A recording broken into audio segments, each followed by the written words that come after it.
أعوذ بالله من الشيطان الرجيم بسم الله الرحمن الرحيم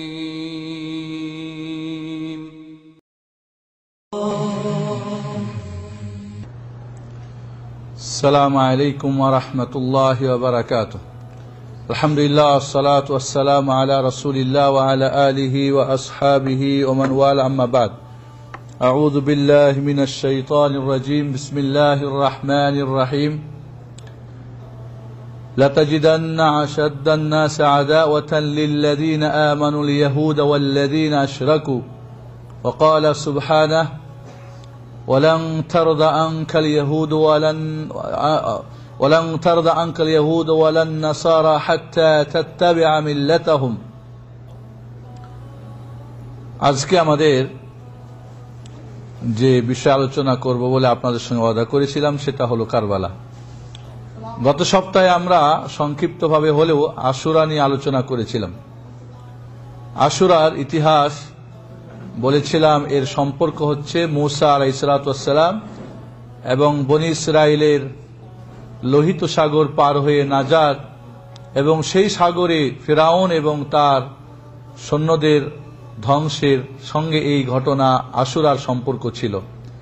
মূসা আলাইহিস সালাম বনী ইসরাইল তারা আল্লাহর কৃতজ্ঞতা প্রকাশ করার জন্য নাজাত পাওয়ার জন্য এই দিন রোজা রেখেছিলেন। সেই ধরে জাহিলিয়াতের জামানায় মক্কার লোকেরাও রোজা রাখত এই আশুরার দিন। আল্লাহর নবী আলাইহিস সালাম মক্কায় রোজা রেখেছেন। মদিনায় যখন হিজরত করে গেলেন দেখলেন সেখানে ইহুদিরা এই দিনে রোজা রাখে। তাদেরকে জিজ্ঞাসা করা হলে তারা বলল এটা একটা অত্যন্ত গুরুত্বপূর্ণ দিন এবং সেই মূসা আলাইহিস সালামের নাজাতের কথা তারা উল্লেখ করলে রাসূলুল্লাহ সাল্লাল্লাহু আলাইহি ওয়াসাল্লাম বলেন যে আমরা মূসা আলাইহিস সালামের এই সুন্নতের অনুসরণের বেশি হকদার, বেশি উপযুক্ত। তাই তিনি রোজা রাখলেন, সাহাবাদেরকে রোজা রাখার জন্য বললেন। এবং এই আশুরার রোজা রমজানের রোজা ফরজ হওয়ার আগে এটা ফরজ ছিল, ওয়াজিব ছিল। রমজানের রোজা যখন ফরজ হয়ে গেল তখন এই আশুরার রোজা সুন্নত হয়ে গেল এবং আল্লাহর নবী ঘোষণা করলেন যে এই দিনের একটি রোজা রাখলে আল্লাহ রাব্বুল আলামিনের কাছে আমি আশাবাদী অতীতের এক বছরের গুনাহ খাতা আল্লাহ মাফ করে দেবেন। সুবহানাল্লাহিল আযীম। আল্লাহর নবী আলাইহিস সালাম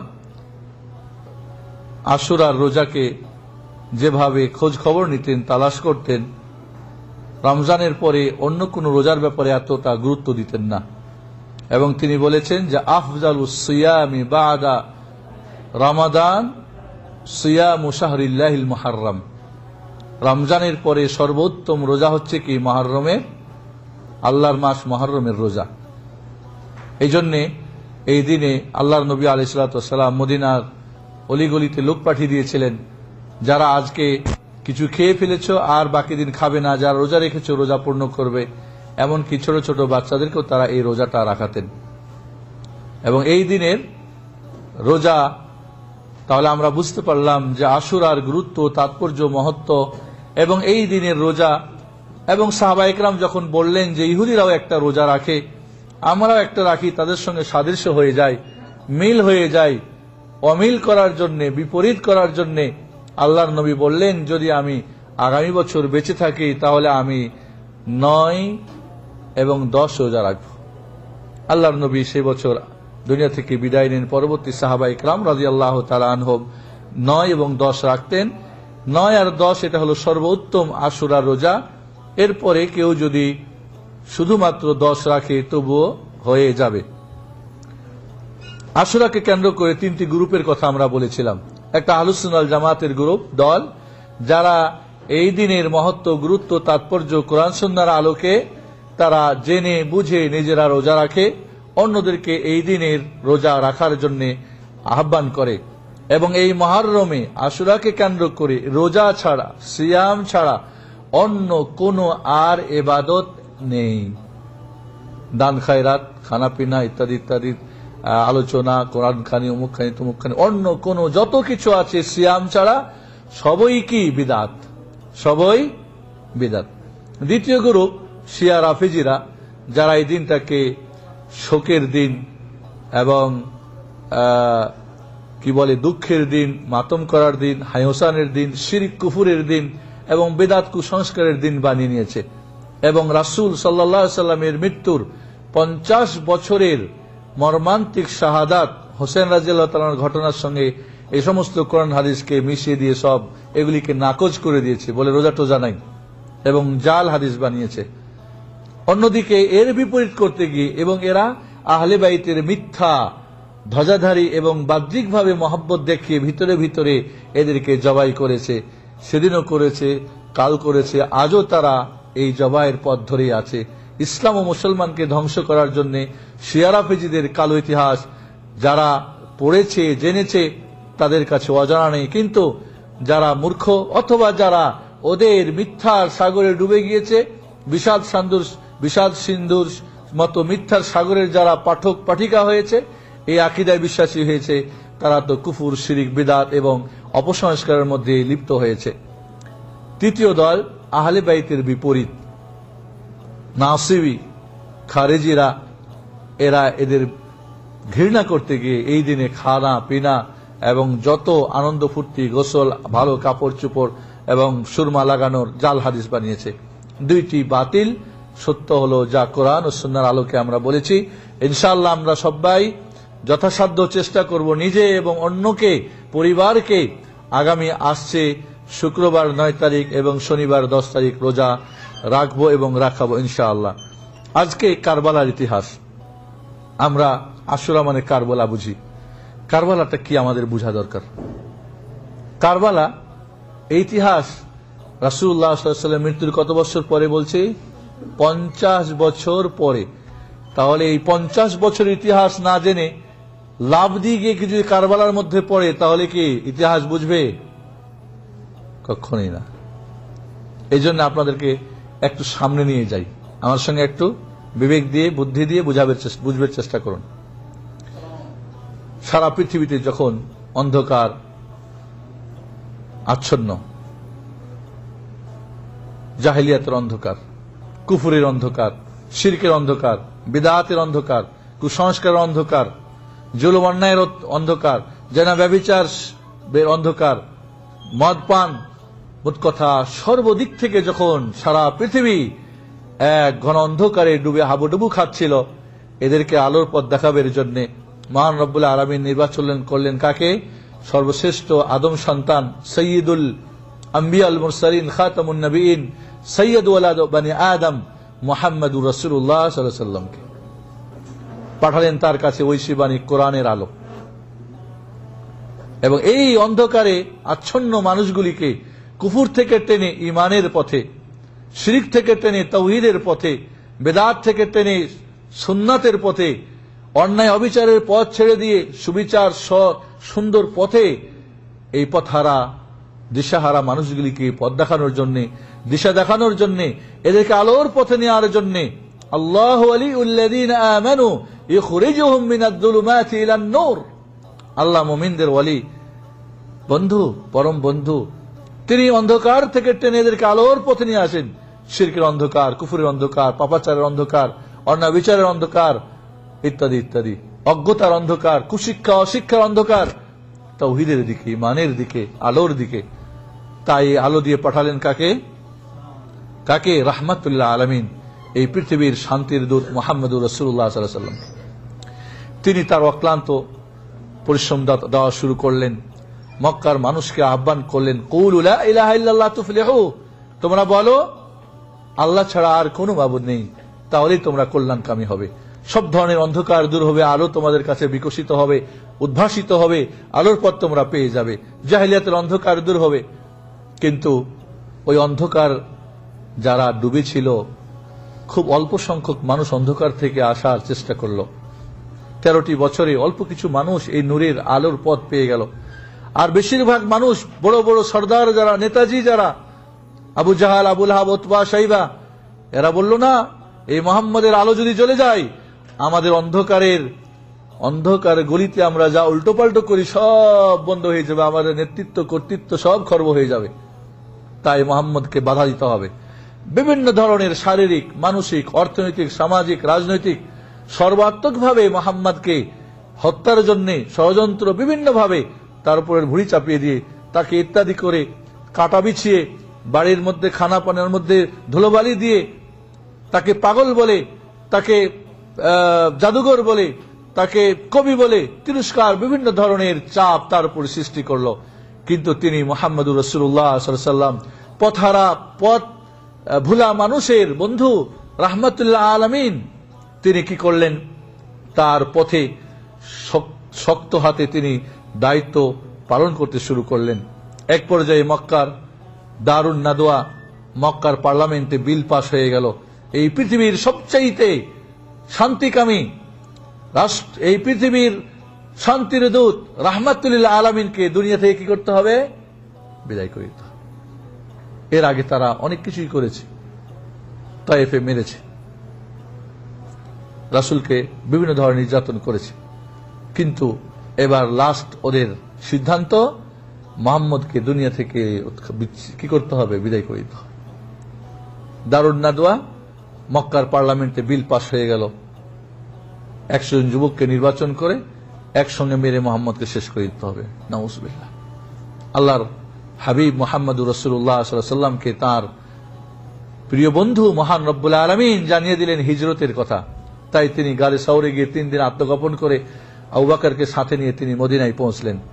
মদিনায় গিয়ে কি শেষ? না, এই মদিনার কিছু মানুষ ইতিমধ্যে আলোর পথ পেয়ে গেছে, শান্তির পথ পেয়ে গেছে, তাওহীদের পথ বুঝেছে, সুন্নতের পথ বুঝেছে, আলোর শিক্ষার আলো বুঝেছে এবং হানাহানি, মারামারি, খুন খারাপি ছাড়তে শিখেছে। এই লোকগুলিকে মুহাম্মদ সহ কিভাবে সমূলে খতম করে দেওয়া যায়, মূলোৎপাটন করে দেওয়া যায়, এই জন্য এই সত্যের বিরুদ্ধে, এই হকের বিরুদ্ধে, এই আলোকে নিভানোর জন্য ইউরিদুনা লিইউতফিউ নূরাল্লাহ ওয়াল্লাহু মুতিম্মু নূরিহি ওয়ালাউ কারিহাল কাফিরুন। অন্য আয়াত আছে ওয়ালাউ কারিহাল মুশরিকুন। কাফের মুশরিকরা এই বাতিকে আলোকে নিভে দিতে চায়, শান্তিকে অশান্তি দিয়ে ভরে দিতে চায়, তাওহীদকে শিরক দিয়ে, সুন্নতকে বেদাত দিয়ে, ন্যায়কে অন্যায় দিয়ে, মোট কথা অন্ধকারেই তারা থাকতে চায়। মুহাম্মদুর রাসূলুল্লাহ সাল্লাল্লাহু আলাইহি ওয়াসাল্লাম হিজরত করে মদিনায় গেলেন। কিছু মানুষ সেখানে আশ্রয় দিলেন, আনসার। কিছু মানুষ হিজরত করে মুহাজির হয়ে গেলেন। তারা তাদের জান মাল, স্ত্রী পরিবার, ছেলে মেয়ে, ধন দৌলত, তাদের সূর্য বীর্য সব কিছুকে উৎসর্গ করে দিয়ে আল্লাহর দিন কায়েমের জন্য, আল্লাহর তাওহীদ কায়েম করার জন্য, আল্লাহর নূরকে প্রতিষ্ঠিত করার জন্য, আলোকে এবং অন্ধকারকে দূর করার জন্য তারা সর্বাত্মকভাবে তাদের প্রচেষ্টা চালাতে লাগলেন। কিন্তু দুশমনরা চতুর্দিক দিয়ে ঘিরে বসলো এই নবজাত ইসলাম শিশুটাকে। কি করে একে সমূলেই খতম করা যায়? 5টা দল তৈরি হলো। কয়টা দল? আজও সেই 5টা দল রয়েছে মূল, যদিও ছোট ছোট অনেক দল। মক্কার মুশরিক কাফেররা তো আছেই। নাম্বার 1 আবু জাহালের দল। 2 নম্বর, যেখানে তিনি হিজরত করে গেলেন ঘরের দুশ্মন তৈরি হয়ে গেল মুনাফিকের দল। বাইরে মুসলমান, দাড়ি টুপি, নামাজ পড়ে 5 ওয়াক্ত, মুহাম্মদ সাল্লাল্লাহু আলাইহি ওয়াসাল্লামের পিছনে, কিন্তু ভিতরে ভিতরে ওই মক্কার কাফের মুশরিকদের সঙ্গে তাদের কি আতাত নেটওয়ার্ক। এর সঙ্গে আরেকটা দল কঠিন ভাবে আকার ধারণ করলো, তারা হলো ইহুদির দল। এরা তাওরাত পড়ে জানিয়েছিল যে শেষ নবী এই মদিনায় আসবে, হিজরত ভূমি হবে, ওই জন্য তারা অপেক্ষা করতেছে। কিন্তু তারা যখন দেখলো যে মুহাম্মদ সাল্লাল্লাহু আলাইহি সাল্লাম তাদের বনি ইসরাইলের জাতির নয়, ইসহাক আলাইহিস সালাতু, কি বলে আপনার ইব্রাহিম আলাইহিস সালাতু ওয়াস সালামের 2 সন্তান, একটা ইসহাক আর একটা হলো কি ইসমাইল। ইসহাক হলো সারা রাদিয়াল্লাহু আনহার পেটের, আর ইসমাইল হলেন হাজের আলাইহিস সালাতু রাদিয়াল্লাহু আনহার পেটের। তারা জানতো এটা বনি ইসরাইল অর্থাৎ ইয়াকুব আলাইহিস সালাতু ওয়াস সালামের গোত্র থেকে আসবে। ইসমাইলের গোত্র থেকে যখন আসলে এটা তারা মেনে নিতে পারলো না। তারা চিনতো মুহাম্মদকে যে এই হলো সেই শেষ নবী, এবং এই জন্য তারা এখানে হিজরতকে অপেক্ষা করছে। ইয়ারিফুনাহু কামা ইয়ারিফুনা আবনাআহুম। নিজের সন্তানকে বাবা মা যেমন চিনতে ভুল করে না, ঠিক অনুরূপ ইহুদিরা ভুল করে না এই মুহাম্মদকে চিনতে আলাইহিস সালাতু ওয়াস সালাম। কিন্তু হিংসায় পড়ে ওয়ালান তারদা আনকাল ইয়াহুদ ওয়ালান নাসারা হাত্তা তাত্তাবিআ মিল্লাতাহুম, তাদের ধর্ম না মানা ছাড়া কখনোই তারা রাজি হবে না। যাই হোক, ইহুদিদের সম্পর্কে আল্লাহ রাব্বুল আলামিন সূরা ফাতিহায় বলে দিয়েছেন গায়রিল মাগদুবি আলাইহিম, কারা? আল্লাহর গজবপ্রাপ্ত দলকে, ইহুদি যারা জানে কিন্তু আমল করে না, ওয়ালাদ-দাল্লিন, নাসারা যারা না জেনে অনেক আমল করে। আজও মুসলমানদের মধ্যে এমন আছে না নাই? একদল না জেনে করে, একদল জেনে করে না। কোরআনের প্রথম সূরায় এই ইহুদি খ্রিস্টানের দুই দুশ্মনের কথা আল্লাহ উল্লেখ করেছেন, করেন না করেন নাই? ঘরের দুশ্মন, এরপরে কি কাফের মুশরিকদের কথা সূরা বাকারা পড়েন। মুমিনদের 5টা আয়াত আলোচনা করার পরে কাফেরদের আলোচনা এসেছে। ইন্নাল্লাযীনা কাফারু সাওয়াউন আলাইহিম আনযারতাহুম আম লাম তুনযিরহুম লা ইউমিনুন খাতামাল্লাহু আলা কুলুবিহিম ওয়া আলা সামঈহিম ওয়া আলা আবসারিহিম গিশাওয়া ওয়া লাহুম আযাবুন আলীম। কাফেরদের কথা আল্লাহ দুশমনদের কথা বলে দিয়েছেন।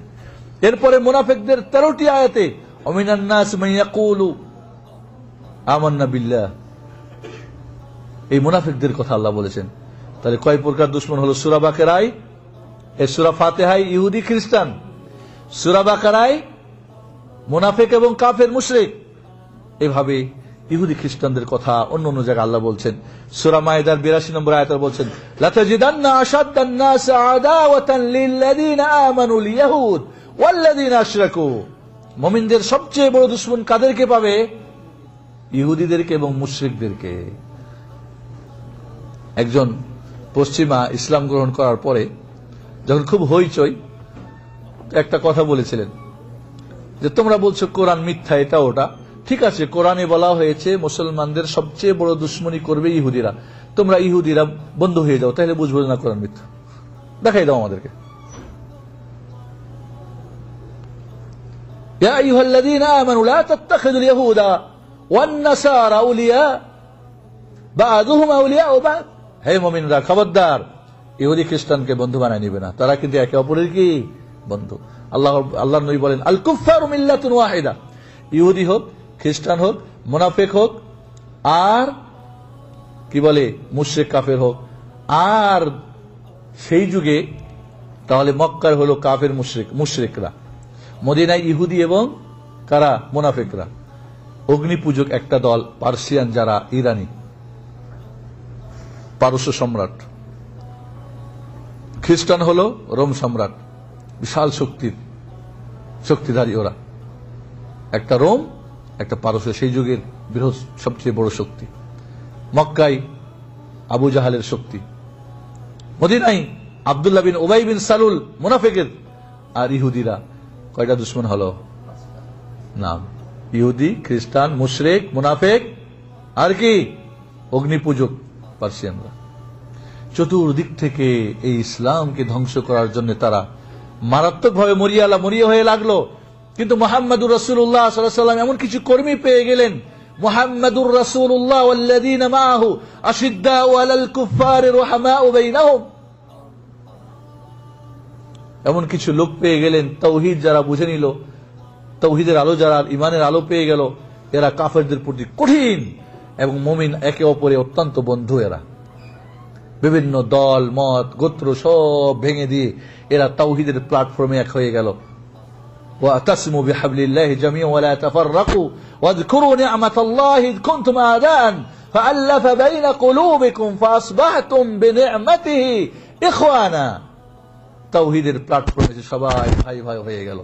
আওস খাজরাজের বয়াসের যুদ্ধ 100 বছর ধরে চলেছিল, কিন্তু এই তাওহীদের আলো সব মিটিয়ে দিল। কুরাইশদের বহু দল উপদল গোত্র মত্র ছিল, সব ভেঙে চুরকার হয়ে গেল, সব এরা আপোষের মধ্যে বন্ধু হয়ে গেল।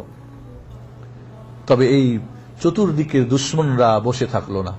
আল্লাহর হাবিব মুহাম্মদুর রাসূলুল্লাহ সাল্লাল্লাহু আলাইহি ওয়াসাল্লাম বিদায় নিলেন দুনিয়া থেকে। বলছিলাম কারবালার ইতিহাস বোঝার জন্য পিছনের ইতিহাস জানতে হবে, দুশ্মনদেরকে চিহ্নিত করতে হবে কারা দুশ্মন আমাদের।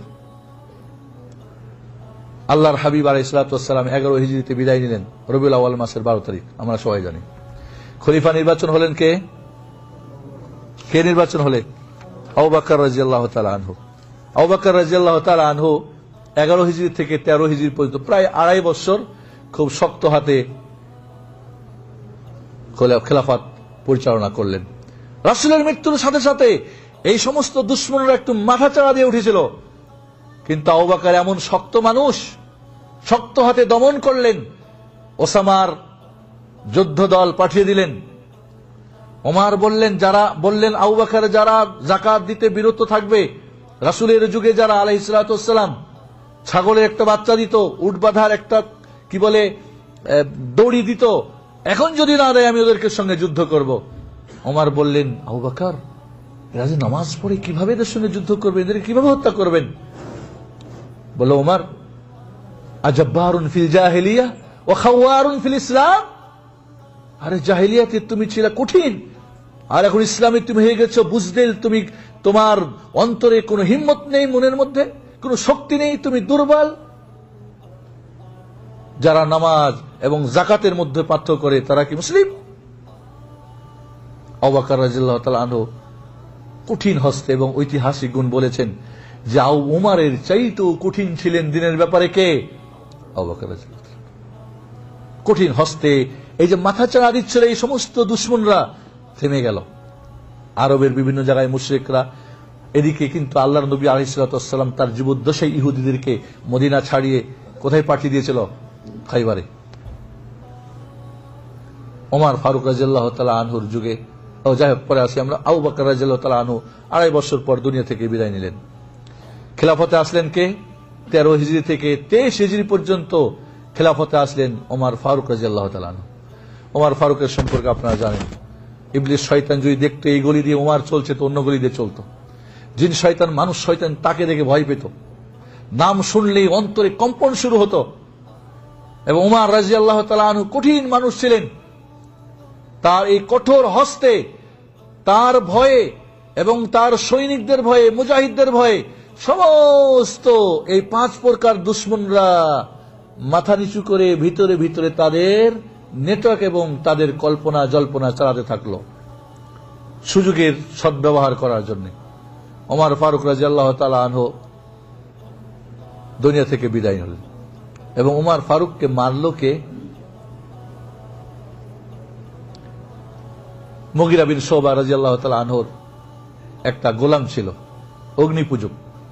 কি পূজক? অগ্নিপূজক।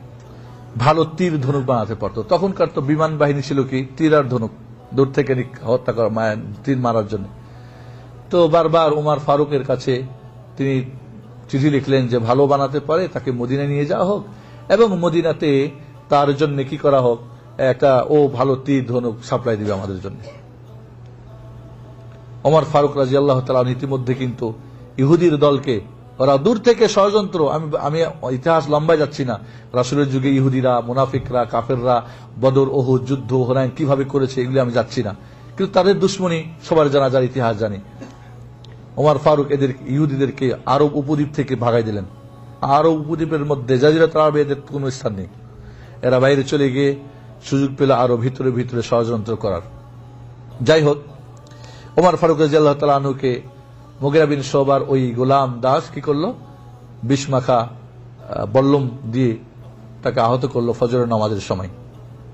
তিনি শেষ পর্যন্ত দুনিয়া থেকে বিদায় হলেন। এরপরে উসমান রাদিয়াল্লাহু তাআলা আনহু খলিফা নির্বাচিত হলেন 23 সাল থেকে 35 সাল, দীর্ঘ 12 বছর। উসমান রাদিয়াল্লাহু তাআলা আনহু খুবই নরম প্রকৃতির মানুষ ছিলেন, বিনয়ী মানুষ, সব ভদ্র মানুষ, খুব নরম দিলের মানুষ। এই সমস্ত দুশমনরা, খেয়াল করেন, কারবালা বুঝতে হলে এটা বুঝতে হবে, এই দুশমনরা এবার মাথা চাড়া দিয়ে উঠল।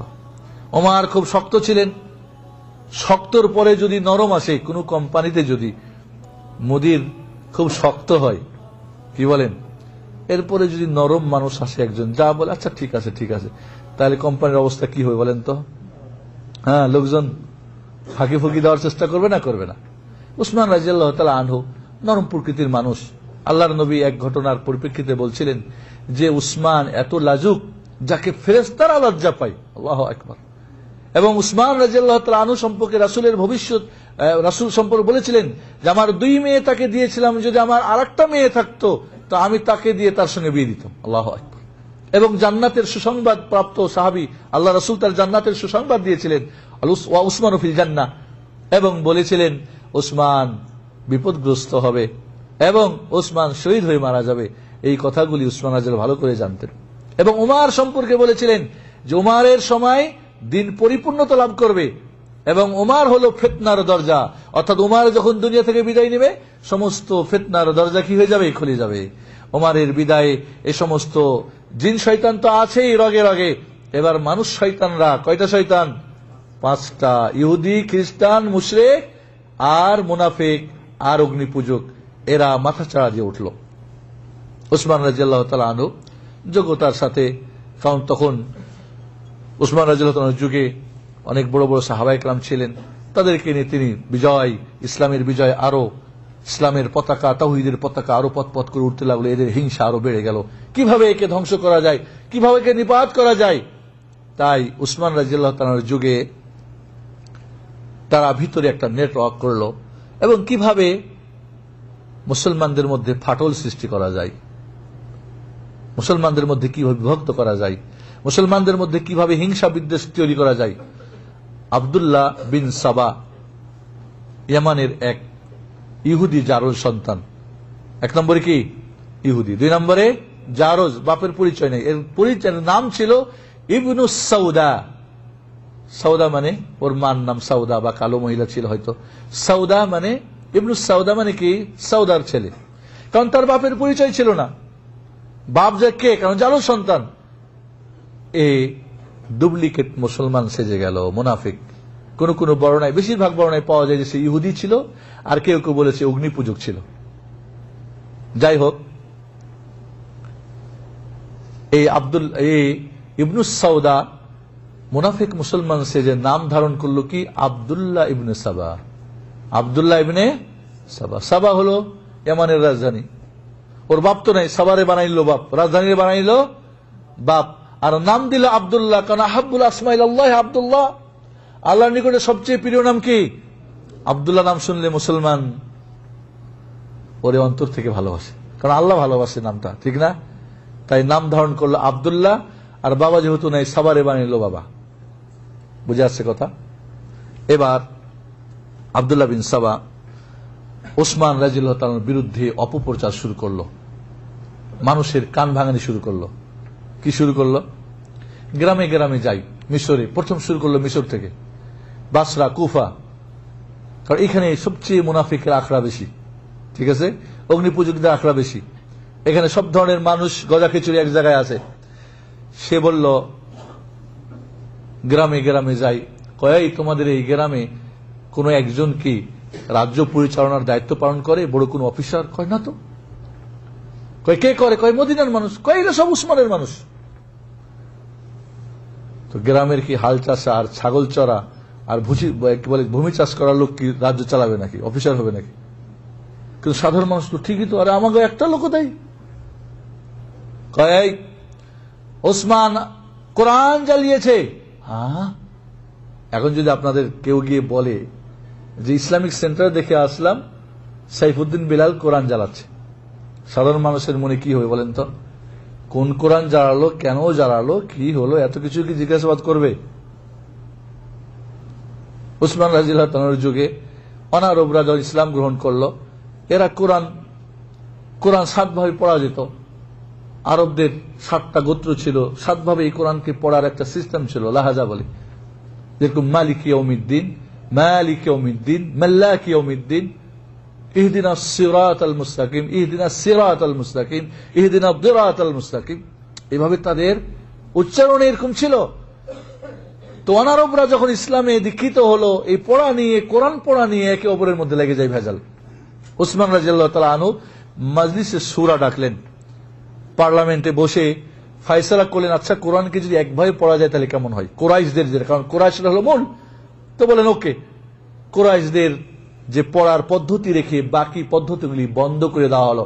এবং সারা পৃথিবীতে যেখানে সেই যুগে কোরআন ছিল অন্যান্য ভাবে পড়ার লিখা, এগুলিকে সব কালেকশন করে আগুন দিয়ে জ্বালিয়ে দিলেন, যাতে করে এই ভেজাল আর জন্ম না নেয়। এটা ইজমা হয়েছে সাহাবায়ে কেরামদের। উসমান কোথায়? তাহলে সাধারণ পাবলিকের কাছে ও উস্কানি দিতে শুরু করলো, আরে উসমান জানো কোরআন জ্বালিয়েছে, কেমন লোকে? উসমানকে কেউ দেখেছে? উসমানের ইবাদত জানে, উসমানের রাসূলের কে, এতটি সাধারণ মানুষ আপোষে এই একটা দুর্নাম জানেন না? এই কথাগুলি কত দ্রুত চলে, হাওয়ার চাইতে দ্রুত। এইভাবে ফিতনা। আল্লাহর নবী আলাইহিস সালাতু ওয়াস সালাম, আবু বকর, ওমর হজ পিরিয়ডে তারা কসর নামাজ পড়েছেন, ওসমান ফুল নামাজ পড়েছে কসর না পড়ে, জোহর আসর এশা 4 রাকাত করে পড়েছে। আসলে ওসমান রাদিয়াল্লাহু তাআলা আনহু পড়ার একটা কারণ ছিল, সেই বছরে গ্রামগঞ্জ থেকে সাধারণ পাবলিক, ছাগল চড়ারা, রাখালরা হজ করতে আসে এবং তিনি ভাবলেন যদি এখন আমি হাফ নামাজ পড়ি, কসর করি, এই সমস্ত লোক মনে করবে নামাজ এখন 2 হয়ে গেছে, 4-এর জায়গায় গিয়ে এরা 2 পড়া শুরু করবে। কেউ কি এত জিজ্ঞাসাবাদ করবে? এমনটা হয় না যে অনেক সময় একজন আলিমকে দেখে ও হয়তো অনিচ্ছাকৃত করেছে বা ইচ্ছাকৃত ভুল করেছে, ওর দেখা দেখি সবাই করে না? ওসমান রাদিয়াল্লাহু তাআলা আনহু এই জন্য কসর পড়েন নাই, কি করেছিলেন? ফুল নামাজ পড়েছিলেন। জায়েজ আছে মুসাফির অবস্থায় ফুল পড়া, তবে উত্তম কি কসর পড়া, যদিও কোন মাযহাবে ওয়াজিব বলেছেন কসর পড়া মুসাফির অবস্থায়। এই ধরনের ষড়যন্ত্র মানুষের কাছে বলা বলি শুরু করল এবং একটা ফিতনা। সাধারণ পাবলিক এত যাচাই বাছাই না। 5 বছর 10 বছর একটা দল আমার দেশে দেখেন না, জুলুম করে, অন্যায় করে, অবিচার করে, ভোটের সময় একটা বিড়ি খেয়ে ওকে ভোট দেয় না? তারপরে আবার যারা মরে গেছে ওদের কথা বললে ওদের মহব্বতে গিয়ে ভোটটা দেয়, করে না? সাধারণ পাবলিকের পাইলেন কি? বিশাল এক ফিতনা, এই বিরুদ্ধে উসমান রাদিয়াল্লাহু বিরুদ্ধে এই ধরনের একটা হইচই। 14 জন মানুষ আব্দুল্লাহ বিন সাবার নেতৃত্বে মদিনায় সশস্ত্র প্রবেশ করলো এবং উসমান রাদিয়াল্লাহু তাআলা আনহুর বাড়ি ঘেরাও করে তাকে হত্যার ষড়যন্ত্র নিয়ে লিপ্ত হল। সাহাবায়ে কেরাম, বিশেষ করে মুয়াবিয়া রাদিয়াল্লাহু তাআলা আনহু তখন সিরিয়ার গভর্নর, উসমান রাদিয়াল্লাহু তাআলার কাছে লিখলেন বা নিজে আসলেন, বললেন আপনি বলেন এই মাত্র 14 জন মানুষ, এদের সঙ্গে আমরা যুদ্ধ করি? বলেন না, আমার জন্য, আমার রক্তের জন্য আর একজনের রক্তপাত হয়ে এটা আমি চাই না। এবং স্মরণ করলেন রাসূলের ভবিষ্যৎবাণী, আমি বিপদগ্রস্ত হব, আমি শহীদ হয়ে মারা যাব। তা যখন আমি শহীদ হয়েই মারা যাব, তা আমাকে কেন্দ্র করে মুসলমানদের 2টা দলে মারামারি হয়ে আরো খুন খারাপি হবে, এটা দরকার নেই, আমাকে যেতে দাও এভাবে। মুয়াবিয়া রাদিয়াল্লাহু তাআলা তার চাচাতো ভাই ছিলেন বা ফুফাতো ভাই, বললেন তাহলে আপনাকে পাহারা দেওয়ার ব্যবস্থা করি। পাহারা যে আমাকে দিবে, এই যারা পাহারা দিবে এদের খরচ আদি থেকে দিবা? বাইতুল মাল থেকে। বাইতুল মাল থেকে পয়সা দিয়ে আমার এই হেফাজত করবে? দরকার নেই আমার। তো বলেন তাহলে আপনি যদি মারা যান, হত্যা হন, তাহলে আপনার ওয়ালি, আপনার এই খুনের দায়িত্ব আমাকে দিতে হবে। ঠিক আছে, দিলাম, যাও। বুঝে আসছে কথা? কারবালা বুঝতে হলে এই কথাটা বুঝতে হবে, কারণ একটার সঙ্গে আরেকটা কি রয়েছে, মিল রয়েছে। এদিকে উসমান রাদিয়াল্লাহু তাআলা আনহু কে পাহারা দেওয়ার জন্য আলী রাদিয়াল্লাহু তাআলা আনহু তার ছেলে হাসান হোসেনকে পাঠিয়ে দিলেন, যাও তোমার খালুকে পাহারা দাও। সাহাবায়ে কেরাম পাহারা দেন। যুদ্ধের দল বাইরে যাবে, বলেন 14 জন মানুষ মাত্র, আমরা এদেরকে। উসমান রাদিয়াল্লাহু তাআলা তার ভবিষ্যৎবাণী, রাসূলের ভবিষ্যৎবাণী শুনে ভাবলেন, এবং খুব নরম প্রকৃতির মানুষ ছিলেন, এই ফাসাদ, যুদ্ধ, বিগ্রহ, মারামারি, হানাহানি পছন্দ করতেন না। উসমান রাদিয়াল্লাহু তাআলা আনহু বললেন, সবাই তোমরা যার যার জায়গাতে চলে যাও। বললেন এটা কেমন করে হয়, আপনাকে ছেড়ে আমরা চলে যাব আর ওরা আপনাকে এসে হত্যা করবে? দেখো, আমাকে তোমরা আমিরুল মুমিনিন মানো? বলে হ্যাঁ, অবশ্যই মানি। আমিরুল মুমিনের নির্দেশ মানতে হবে, তোমরা জানো? বলে অবশ্যই জানি। আমি তোমাদের উসমান বিন আফফান আমিরুল মুমিন নির্দেশ করছি, যার যার ঘরে চলে যাও, আমাকে কোনো প্রকার পাহারা হেফাজত করতে হবে না। সবাই বাধ্য হয়ে আমিরের কথা শুনে যার যার ঘরে ফিরে গেলেন। হাসান হোসেনও ফিরে গেলেন। এরা সাথে সাথে উসমান রাদিয়াল্লাহু তাআলা কোরআন পড়তেছিলেন, তারা ঘরে ঢুকে উসমানকে নির্মমভাবে হত্যা করল। শহীদ হয়ে গেলেন উসমান বিন আফফান যুন-নূরাইন রাদিয়াল্লাহু তাআলা আনহু। তার স্ত্রী নাইলা বাধাইতে গিয়ে তার হাতের আঙ্গুল কেটে দিল ওরা। আলী রাদিয়াল্লাহু তাআলা খবর পেয়ে হাসান হোসেনের বুকের মধ্যে এত জোরে আঘাত করলেন, মাটির মধ্যে এরাকে চিটপটাং করে দিলেন। তোমরা বেঁচে থাকতে, তিনি আমাদেরকে বাধ্য করেছেন আসতে বাবা। এই সশস্ত্র দল মাত্র 14 জন। এরা হলো, একটা কথা আমরা বাংলা ভাষায় বলি, আমাদের গ্রাম্য অঞ্চলের কথা, যে যদি একটা গোয়াল ঘরে 99টা গরু বাঁধা থাকে আর একটা যদি ছুটা থাকে, এই একটা প্রত্যেকটার পিছনে গিয়ে গুতা মারবে। মারবে না? মারবে না? 100 জন শান্তিকামী মানুষের অশান্তি করার জন্য একজন মানুষ যথেষ্ট। কি বলেন? মদিনার মানুষ তারা শান্তিকামী, আপোষের মধ্যে ভাই ভাই। ওই লোকগুলোও নামাজ পড়তেছে মসজিদ নবীতে, তারাও মুসলমান। কি ব্যাপার, কি হয়ে যাচ্ছে? কারণ বিষয়টা এক ফিতনা। এদের প্রতিহত করতে হবে, এদেরকে মারতে হবে, পিটতে হবে, খুন। উসমান আমির নিষেধ করে দিয়েছেন। আর এক বাধা।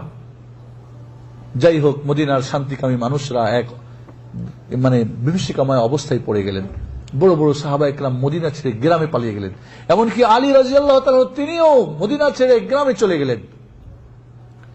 এই কুচক্রী দল, আব্দুল্লাহ বিন সাবা, ইহুদির এই জারুদ সন্তানের দল, ইসলামের ঘোর শত্রু, এরা হুমকি দেওয়া শুরু করলো, যদি তোমরা খলিফা নির্বাচন না করো, আমরা খলিফা নির্বাচন করব, আর নয় বড় বড় মুখ সাহাবী এদেরকেও দুনিয়া থেকে বিদায় করে দেব। এরা হুমকি দেওয়া শুরু করলো। সাহাবা একরাম বিপাকে পড়ে গেলেন। তারা পরামর্শ করে সিদ্ধান্ত নিলেন আলী রাদিয়াল্লাহু তাআলা আনহুকে এই দায়িত্ব দিতে হবে, খেলাফতের দায়িত্ব। আলী রাদিয়াল্লাহু তাআলা নাই মদিনায়। তাকে খোঁজ খবর নিয়ে গ্রাম থেকে ধরে নিয়ে আসা হলো। সবাই বললেন, ভাই, এই দায়িত্বর উপযুক্ত আপনি ছাড়া আর কেউ নেই আমাদের মধ্যে। আলী রাদিয়াল্লাহু তাআলা বারবার এই দায়িত্ব এই কঠিন মুহূর্তে না নেওয়ার জন্য তার অপারগতা স্বীকার করলেও সবাই মিলে বাধ্য করে কি করলেন? আলী রাদিয়াল্লাহু তাআলা খলিফা বানিয়ে তার হাতে সবাই মিলে বায়াত করলেন।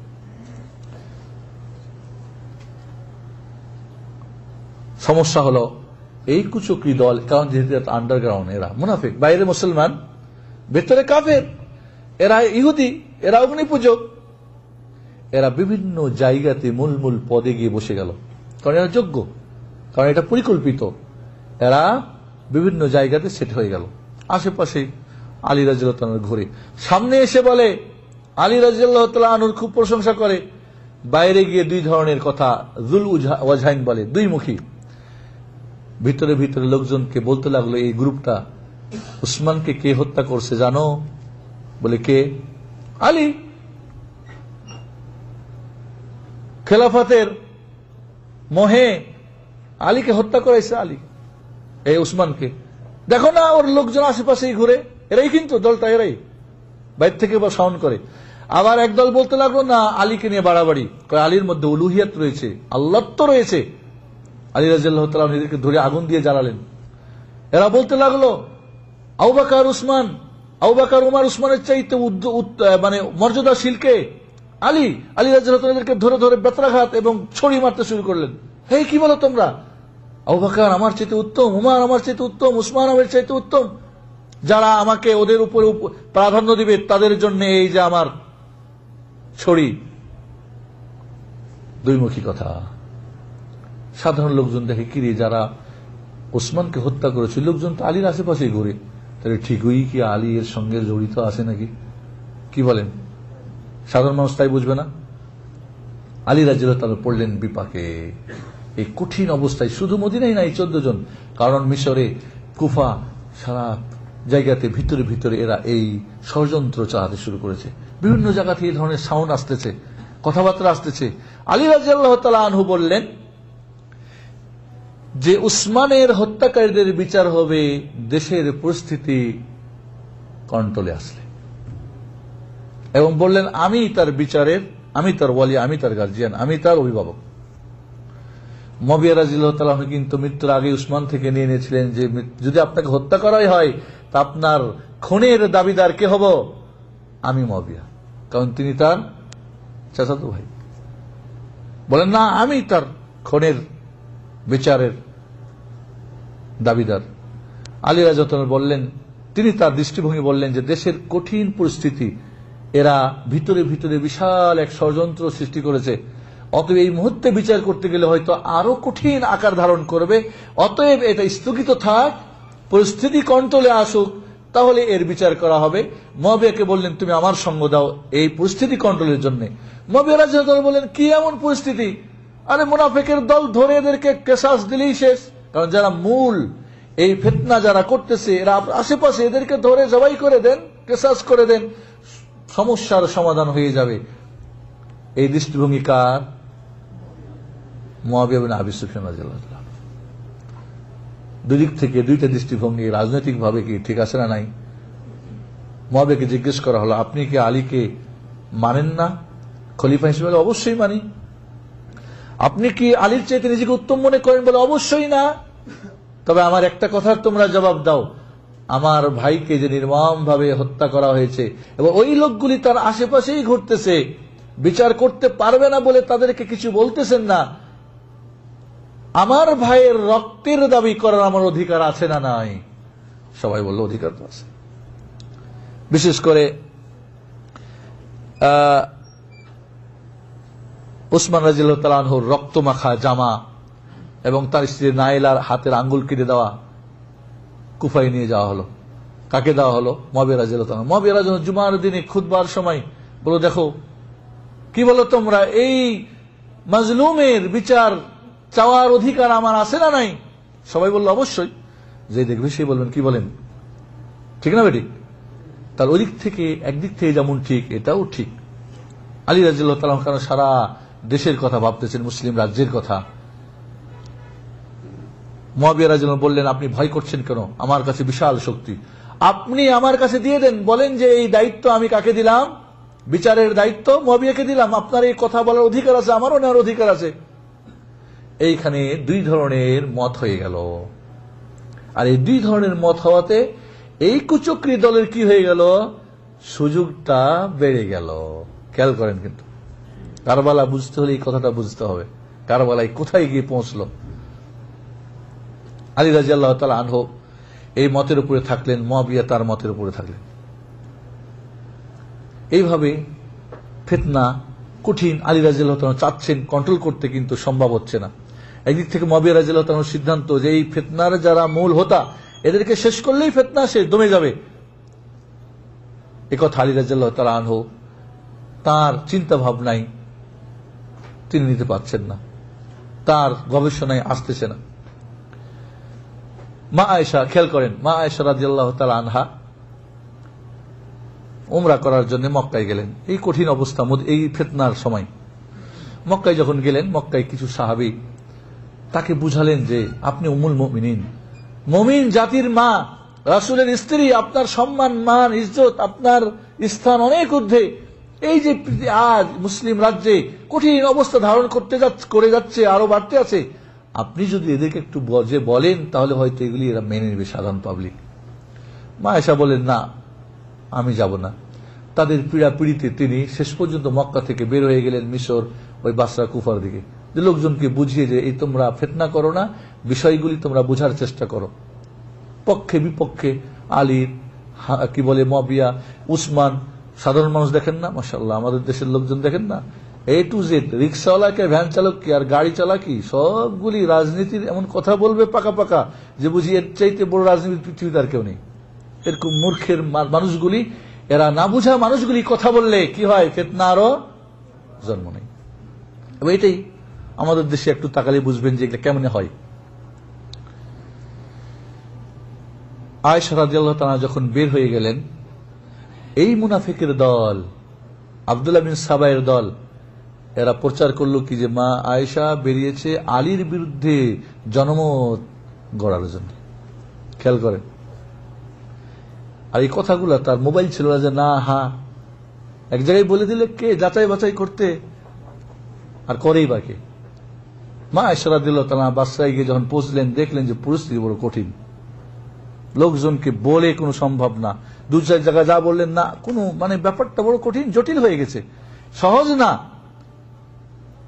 এদিকে আলী রাদিয়াল্লাহু তাআলা আনহু কিছু সৈন্য সামন্ত নিয়ে বের হয়ে গেলেন। বাসরায় গিয়ে মা আয়েশার সঙ্গে তার সাক্ষাৎ হলো, মত বিনিময় হলো, জানতে পারলেন যে না, মা আয়েশা তার পক্ষেই, বিপক্ষে না। শিয়াদের ইতিহাস পড়বেন, যা আয়েশা বিরুদ্ধে ছিল, নাউজুবিল্লাহ। বিশাল সিন্ধুর ইতিহাস পড়বেন, বলবেন যে মা আয়েশার বিপক্ষে ছিলেন, কখনোই না। মা আয়েশা রাদিয়াল্লাহু তাআলা আনহা আলীর সঙ্গে কথা হলো, বলে আমি মদিনায় ফিরে যাব, পরিস্থিতি ভালো না, আমার দ্বারা সম্ভব না। এরকম একটা কথাবার্তা হয়ে আলোচনা হয়ে রাত্রে সবাই যার যার পাশাপাশি সবাই ঘুমিয়ে গেল। ওই কুচক্রী আব্দুল্লাহ বিন সাবাইয়ের দল দেখলো, আরে ফিতনা তো মিটে গেল, সমস্যার তো সমাধান হতে যাচ্ছে, একটা তো এখানে সুযোগ। রাত্রির অন্ধকারে অতর্কিত ভাবে মা আয়েশার সঙ্গে যারা লোকজন ছিল এদের উপরে হামলা করে ফেললো। আর ওরাই বলা বলি করতে লাগলো আলী খেয়ানত করেছে, আলী খেয়ানত করেছে। দুই দলে একটা যুদ্ধ হয়ে গেল, যাকে বলে উষ্ট্রির যুদ্ধ, এবং বহু রক্তপাত ঘটে গেল। মা আয়েশা রাদিয়াল্লাহু তাআলা যে উটের উপরে ছিল, উটের পা কেটে দিল, উটের উপরে যে টপ্পর ছই, এরপরে আগের নারীরা চলাফেরা করত, তিনি ওখান থেকে পড়ে গিয়ে আহত হলেন। যাই হোক, আলী রাদিয়াল্লাহু তাআলা বুঝতে পারলেন এটা একটা ষড়যন্ত্র, কারণ তিনি জানেন এই বীজ কারা বপন করে। তিনি মা আয়েশাকে সসম্মানে মদিনা পাঠিয়ে দিলেন। এবং কারণ কারা করতেছে, কারণ কোন একটা কু করার জন্য কয়জন লোক লাগে? হাজার হাজার হাজার হাজার লোক লাগে না, একজন হলেই যথেষ্ট। পকেটমার, ঢাকা শহরে কোনদিন পকেটমার দেখছেন? পকেটমার আপনার পকেট থেকে টাকা নিবে, ঠিক আছে, আর আপনাকে ধরে বলবে চোর চোর পকেটমার, আর ওরা 10 জন এসে আপনাকে ধরাই দিয়ে চলে যাবে। বুঝেন না, বুঝেন না এই কথা? যে পকেটমার হে টাকাও নিল, টাকাওয়ালাকেও মারপিট দেওয়ার পকেটমার বাড়িয়ে ছেড়ে দিল। এই ধরনের কাণ্ড কারবার সব যুগেই রয়েছে। একজন কুকুরে দিলে কে করলো না করলো আর কে জানে, জানে? এইভাবে একটা মানে ঘোলা পানিতে তারা মাছ শিকার করে ফেলল। যুদ্ধ হয়ে গেল। ওসমান কি বলে আলী রাদিয়াল্লাহু তাআলা আনহু মা আয়েশাকে মদিনার পথে বিদায় দিয়ে তিনি এবার মুয়াবিয়ার কাছে যাচ্ছেন তাকে বুঝাবের জন্য, ভাই এটা তুমি দ্বিমত করো না, আসো এরপরে একমত হও। ওইখানে সিফিন নামক জায়গাতে পৌঁছে দুই দলের কথাবার্তা শুরু হলো। আর এটা ছিল 37 হিজরির ঘটনা। দুই পক্ষের কথাবার্তা হচ্ছে, পক্ষে বিপক্ষে। মুনাফিকরা তো আছে, উস্কানি দিচ্ছে, হ্যাঁ না মানে আপনি আমিরুল মুমিনিন, কেন ওকে মেনে দিবেন, কেন ছাড়বেন, কেন তাকে এতে আসবেন না, আপনার অধিকার, তারা আপনার বিরুদ্ধে করছে, তাকে হত্যা করতে হয় মাত্র। এই ধরনের উস্কানি কিন্তু দিতেই আছে। এর ফলে শেষ পর্যন্ত ওখানেও একটা যুদ্ধ হয়ে গেল, পক্ষে বিপক্ষে আলোচনা হচ্ছে। আপনার কোন সময় দেখছেন, আমার জীবনে দেখেছি, গ্রামে একটা বিয়ে, দুই পক্ষের ছেলে মেয়ে, বর পক্ষ মেয়ে পক্ষ, ওকে কোন একজন হিংসুক চাচ্ছে না বিয়েটা হোক, তৃতীয় পক্ষ একটা এমন একটা কথা বলে দিয়ে পুরো বিয়েটা ভেঙে মারপিট করে ভেঙে দিয়ে শেষ। আমি দেখি নিজের চোখে, হয় না হয় না? তাহলে তৃতীয় পক্ষ কে জানে আর কি একটা কথা বলে দেয়, হ্যাঁ জানে এই গ্রামের লোক মানে মেয়ের পক্ষের লোক, এরকম কথা বলবে কেন, বামুক বা তমুক, এই হয়ে হাল্লা হয়ে বিয়ে ভেঙে শেষ। হয় না হয় না? এরকম একটা ওইখানে মারপিট হয়ে গেল, সেখানেও একটা খুন খারাপি হয়ে গেল, খুন খারাপি হয়ে গেল। দুই দলে সমঝোতায় আসলেন। আলী রাদিয়াল্লাহু তাআলার পক্ষ থেকে মুসা আশআরী সাহাবী রাদিয়াল্লাহু তাআলা আনহু, আর মুয়াবিয়া রাদিয়াল্লাহু তাআলার পক্ষ থেকে আমর ইবনে আস সাহাবী, দুইজন দুইজনকে জাজ মানলেন। এই দুইজনে যে ফয়সালা করে দিবে এরা মেনে নেবে। দুই দল ভালো না খারাপ? ভালো। দুইজনে বসে পরামর্শ করে সিদ্ধান্ত নিলেন 1 বছর এই বিষয়টা স্থগিত থাকবে, 1 বছর পরে আবার এটাকে নিয়ে আলোচনা সাপেক্ষ সিদ্ধান্ত নেওয়া হবে। ভালো কথা। আলী রাদিয়াল্লাহু তাআলা আনহু যখন চুক্তি হচ্ছে দুই পক্ষের, তো দুই পক্ষেরই তো যুদ্ধ হয়েছে, একটু মারপিট হয়েছে, আপোষের মধ্যে একটা তো হয়েছে, উস্কানি দেওয়ার লোক আছে না নাই? বলো আমিরুল মুমিনিন আলী ইবনে আবি তালিব এবং মুয়াবিয়া ইবনে আবি সুফিয়ানের মধ্যে চুক্তি। বলো না আমরা আলীকে আমির মানি না, আমির কাটো। আলী রাদিয়াল্লাহু তাআলা বললেন ঠিক আছে, আলী আমার আমিরুল মুমিনিন কথাটা কেটে দাও।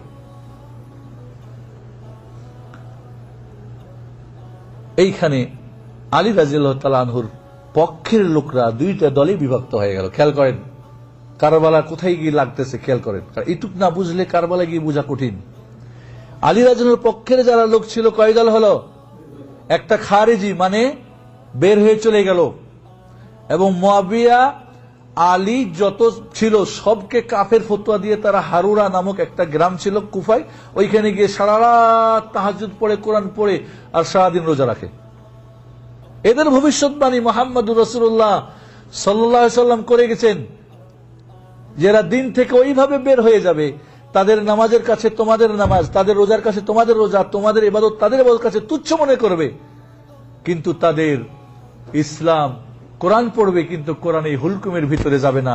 ইসলাম থেকে ওইভাবে বের হয়ে যাবে যেমন তীর লক্ষ লক্ষ বস্তুতে নিক্ষেপ করলে ভেদ করে বের হয়ে চলে যায়, এইভাবে ইসলাম থেকে বের হয়ে যাবে।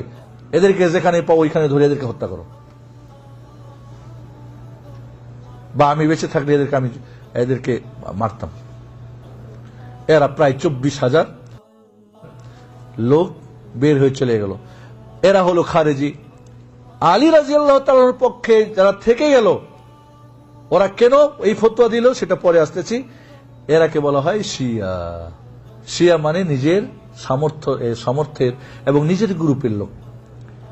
ওই আব্দুল্লাহ বিন সাবায়ের মুনাফিকের দল দুইটা ভাগ হয়ে গেল।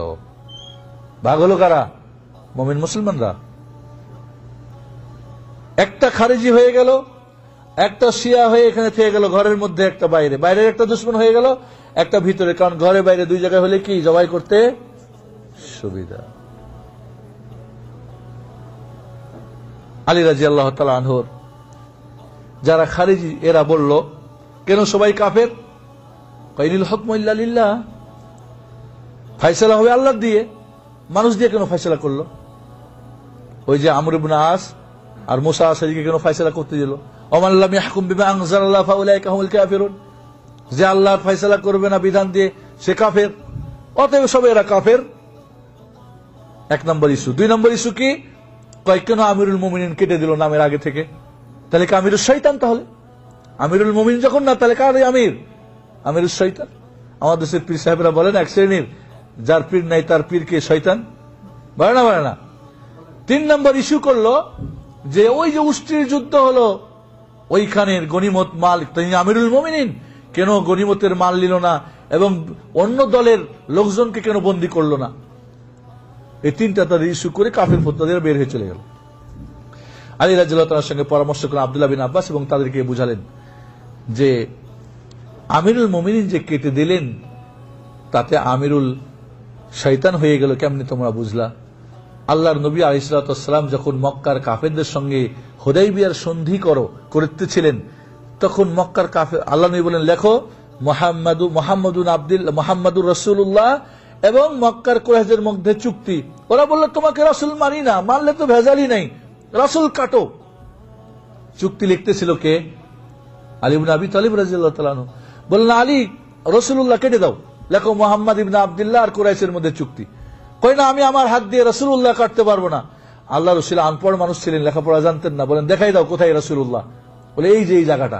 তিনি নিজের হাত দিয়ে কেটে দিলেন। কয় বেয়াক্কলের দল, আল্লাহর নবী তার রাসূলুল্লাহ কেটে দিয়ে যদি মুসলমান থাকে তো আমিরুল মুমিনিন কাটলে কাফের হয় কেমনে? কয় ঠিকই তো কথা। কয় একটা তো বুঝলাম, আর একটা মানুষের কাছে ফয়সালা উঠাই দিলেন কেন? আল্লাহর ফয়সালা ছাড়া মানুষের ফয়সালা তো কাফের হয়ে যাবে। ইল হুকমু ইল্লা লিল্লাহ ওয়া মান লাম ইয়াহকুম বিমা আনজালাল্লাহু ফাউলাইকা হুমুল কাফিরুন। কয় আল্লাহই তো মানুষের কাছে বিচার উঠিয়ে দিয়েছে, আলীর কথা পরে রাখো। বলে কেমনে? কয় যদি স্বামী স্ত্রী ঝগড়া ফাসাদ হয়, কোনোভাবে ফয়সালা না হয়, মীমাংসা না হয়, তা আল্লাহ বলছেন কি হাকামা মিন আহলি ওয়া হাকামিন মিন আহলিহা, স্বামীর পক্ষের একজন মানুষ ন্যায়পরায়ণ আর স্ত্রীর পক্ষের দুইজনে মিলে যেটা ফয়সালা করবে সেটা। তা আল্লাহই তো মানুষের ফয়সালা মানুষের কাছে ফয়সালা করার জন্য দিয়েছেন। যদি কেউ কি বলে ইহরাম অবস্থায় স্থলচর পশু হত্যা করে, তাহলে তাকে বদলা দিতে হবে, এর প্রতিদান এর বিনিময়ে তাকে দণ্ডি দিতে হবে। তো ওখানেও তো আল্লাহ বলছেন যে দুইজন ন্যায়পরায়ণ মানুষ ফয়সালা দিবে, ওইটা মেনে নিতে হবে। তো আল্লাহ তো নিজেই মানুষের কাছে ফয়সালা করার দিয়েছেন, উঠিয়ে দিয়েছেন। তো আমিরুল মুমিনিন আলী উঠিয়ে দিলে অসুবিধা কোথায়? ঠিকই তো, এটাও তো বুঝলাম। কই তোমরা যে বলছো আয়েশার গ্রুপকে ধরে বেঁধে লন্ডি দাসী বানাতে হবে, দাস দাসী, আর মাল সম্পদ সব লুটে নিতে হবে, তো আয়েশা রাদিয়াল্লাহু উম্মুল মুমিনিন না? বলে হ্যাঁ। তো দাসী হলে তো স্ত্রীর মতো ব্যবহার করা যায়, তাই কি আয়েশাকে তোমরা দাসী বানাতে চাচ্ছ? কই না, নাউযুবিল্লাহ। কই তাহলে কেমন ওটা বলছো তোমরা? বলো তাহলে তো বুঝে আসছে, আসলে এটা ভুল হয়ে গেছে আমাকে। এরপরে বেশিরভাগ মানুষ ফিরে আসলো কিন্তু কিছু সংখ্যক মানুষ ওই বাতিল আকীদার মধ্যেই থেকে গেল, কারণ তাদের ষড়যন্ত্র ছিল বাইরে থেকে কি করতে হবে, ষড়যন্ত্র করে ইসলামকে ধ্বংস করতে হবে। ইতিহাস একটু আমাদের কাছে বুঝতে হয়তো কষ্ট লাগবে, আলোচনা হয়তো অনেকের ঘুম ধরতেছে, অনেকের কাছে হয়তো কষ্ট লাগছে কখন শেষ হবে। কারণ শেষ করে আপনি করবেন কি, শেষ করে কি নিজে শেষ হবেন?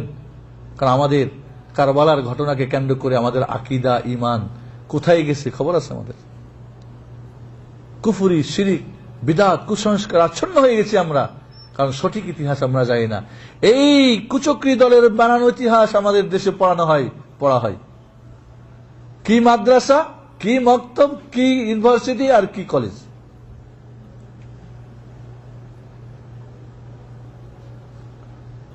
আমাদের দেশে আশুরার দিনে বিশাল সিন্দুর খতম দেওয়া হয়, জানেন না খতম দেয়, কারণ ইতিহাস উল্টা দিকে চালিয়ে দেওয়া হয়েছে। অরিজিনাল ইতিহাসকে দাফন করে ঢেকে রেখে মিথ্যা ইতিহাস লিখে দিয়ে মুসলমানের সন্তানরা পড়াচ্ছে এবং এই ধরনের আকীদা তারা বিশ্বাস করে।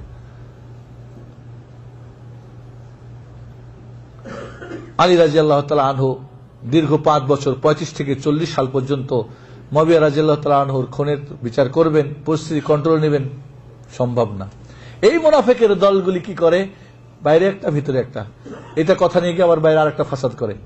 মুআবিয়া আলী রাদিয়াল্লাহু তাআলা আনহু তিক্ত হয়ে মুআবিয়ার কাছে চিঠি লিখলেন, মুআবিয়া তোমার একটা মানুষ দিয়ে আমার 10-10টা করে তুমি বদলা করো।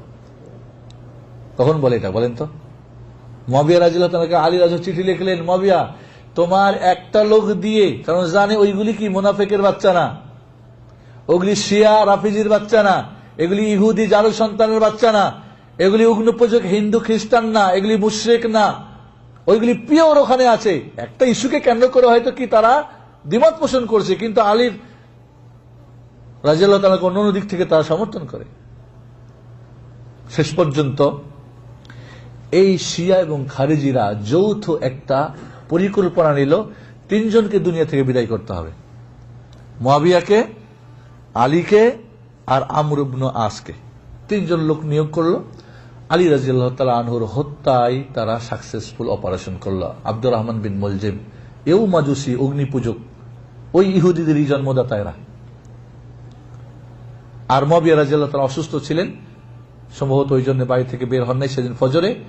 আর আমর ইবনে আস টের পেয়ে গেছিলেন, যার ফলে তাকেও মারতে পারল না, বেঁচে গেলেন তারা 2 জন। কু হয়ে গেল, তাকে মেরে ফেলল আলী রাদিয়াল্লাহু তাআলা আনহুকে। এখন আলী এবং মুআবিয়া রাদিয়াল্লাহু আনহুর মধ্যে একটা রাজনৈতিক দ্বিমত ছিল না। কাজেই 2 পার্টি যখন দ্বন্দ্ব থাকে, বাংলাদেশের আলোকে একটু চলে যান দেখি, একজন আরেকজনের উপরে চাপানির, একজন করে আরেকজনের উপরে এরকম দেখেছেন না দেখেন নাই? আরেকজনকে ব্যাহত করার জন্য, ঠেকাবের জন্য আমাদের দেশে এমনও দেখা যায়, আমাদের দেশে গ্রাম্য কথা বলে যে নিজের ভাইকে জেলে ঢোকাবের জন্য নিজের বইয়ের মাথা ফাটায় দেয়, এরপরে বলে চল কে দেখেনি যে আমার বড় ভাই বা ছোট ভাই মারছে, এই গেস করো। ওই যে খড়ের পালা আছে না, বাড়ির মধ্যে আগুন জ্বালায়, আমার ভাই জ্বালাই দিয়েছে, বিষ খাওয়াই দিয়ে নিজের গরু মেরে কয় আমার ভাই বিষ খাওয়া মারাইছে। এরকম ঘটনা জানেন না? এই ধরনের ইহুদি কারবার সারা দুনিয়ায়, পৃথিবীর সর্বযুগে থাকবে। কারণ এরা সবচেয়ে বড় জিন শয়তানের, ইনসান শয়তানের মধ্যে ইসলাম ও মুসলমানের সবচেয়ে বড় শত্রুকে ইহুদি। আল্লাহ সূরা মায়েদার 82 নম্বর আয়াতে আমাদেরকে জানিয়ে দিয়েছে। দেখেন না ফিলিস্তিনে কি হচ্ছে, দেখেন না চেতনা কি হলো, দেখেন না মুশরিকরা, হিন্দুরা কি বলে কাশ্মীরে কি করতেছে, মুনাফিকরা দেখেন না, মুনাফিকরা মিশরে, এই বিভিন্ন আরব কান্ট্রির বিভিন্ন মুনাফিকরা কি করলো দেখেন না। এই সমস্ত দুশ্মনরা সব যুগে সব জায়গায় থাকবে এবং ওদের একে অপরের কি বন্ধু। আল্লাহ নবী বলেছেন, আল কুফফারু মিল্লাতুন ওয়াহিদা, যত কাফের যেই নামেই হোক সবাই ইসলাম ও মুসলমানের বিরুদ্ধে কি একদল। এরা এখন সুযোগ পেয়ে গেল হত্যা করার পরে। এই হত্যা কে করেছে? মুআবিয়া। স্বাভাবিক, মানুষের কাছে বলতে লাগলো, দেখো না মুয়াবিয়া তাকে মারে না আলীর সঙ্গে, মুয়াবিয়া করাইছে এটা। কিন্তু আলী রাদিয়াল্লাহু তাআলা আনহু মৃত্যুর আগে বলেছিলেন, যখন তাকে আহত করা হয় মৃত্যুর আগে বলেছিলেন, কাতালাতনি শিয়াতি, আমার নিজের দলের মানুষই আমাকে হত্যা করলো। একথা আজও শিয়াদের কিতাবে রয়েছে, আমাদের কিতাব বাদ দেন, আমাদের ইতিহাস বাদ দেন, ওদের কিতাবাদের মধ্যে আজও এই কথাটা লেখা রয়েছে, তারা মেটাতে পারে নাই।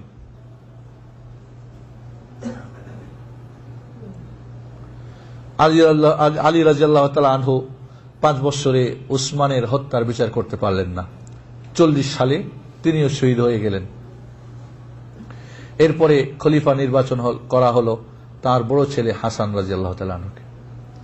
হাসান রাদিয়াল্লাহু তাআলা আনহু বাবার জীবদ্দশায় দেখেছে এই মুনাফিকদের কাণ্ড কারবার, এবং এই যে কঠিন অবস্থা, না পারে বিচার করতে, না পারে সরাতে, না পারে সইতে, কঠিন অবস্থা, যার ফলে মুয়াবিয়ার কাছে লিখেছিলেন যে একটা দাও 10টা করে নাও, এইগুলিকে সে আমার থেকে নিয়ে যাও। হাসান রাদিয়াল্লাহু তাআলা আনহু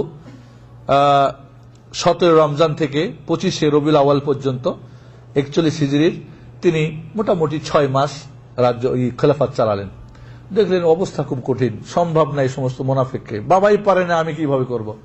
তিনি তার ছোট ভাই হোসাইন রাদিয়াল্লাহু তাআলাকে সাথে নিয়ে চলে গেলেন কোথায়, মুয়াবিয়া রাদিয়াল্লাহু তাআলার কাছে গিয়ে বললেন, ভাই বা চাচা বা যে সম্পর্কে ছিল, আমার দ্বারা সম্ভব না, আপনাকে এই দায়িত্ব দিলাম, আপনি খলিফা হয়ে যান, আমি ইস্তেফা দিলাম। ছোট ভাই হোসেন সহ নিজে মুয়াবিয়ার কাছে বায়াত করে ফিরে আসলেন মদিনায়। চলে আসলেন কোথায়, মদিনায়। ইতিমধ্যে কিন্তু ওই এর আগে বলতে একটা কথা ভুলে গিয়েছিলাম, আলী রাদিয়াল্লাহু তাআলা উদ্বুদ্ধ করে ওই মুনাফিকের দল মদিনা থেকে ছাড়িয়ে কোথায় নিয়ে গেছে, পার্লামেন্ট সংসদ কোথায় নিয়ে গেছে, কুফায়। সাহাবা ইকরাম নিষেধ করেছিলেন, অনেক সাহাবা ইকরাম জানেন এটা আপনি করিয়েন না। যাই হোক, রাজনীতি চিন্তাধারার ব্যাপার ছিল। আলী রাদিয়াল্লাহু তাআলা আনহুর পরে তার ছেলে হাসান 6 মাস চালার পরে দেখলেন সম্ভব না, মুয়াবিয়া রাদিয়াল্লাহু তাআলা আনহুকে দায়িত্ব দিয়ে 2 ভাই পরিবার সব নিয়ে চলে আসলেন মদিনায়। মুয়াবিয়া রাদিয়াল্লাহু তাআলাকে সম্মান করতেন, আহলে বাইতকে সসম্মান করতেন, তাদেরকে সবচেয়ে বেশি মানে বেতন দিতেন, মানে যেটা কি বলে ওটাকে, আরে বাৎসরিক একটা খরচ দেওয়া হতো, মুকাফা যেটাকে বলে কি, বোনাস দিতেন তাদেরকে। এবং যুদ্ধ যখন প্রয়োজন হতো হাসান হোসেনকে ডাকতেন এবং তারা যুদ্ধে অংশগ্রহণ করতেন। এভাবে সুন্দর 20টি বছর কেটে গেল। কয় বছর?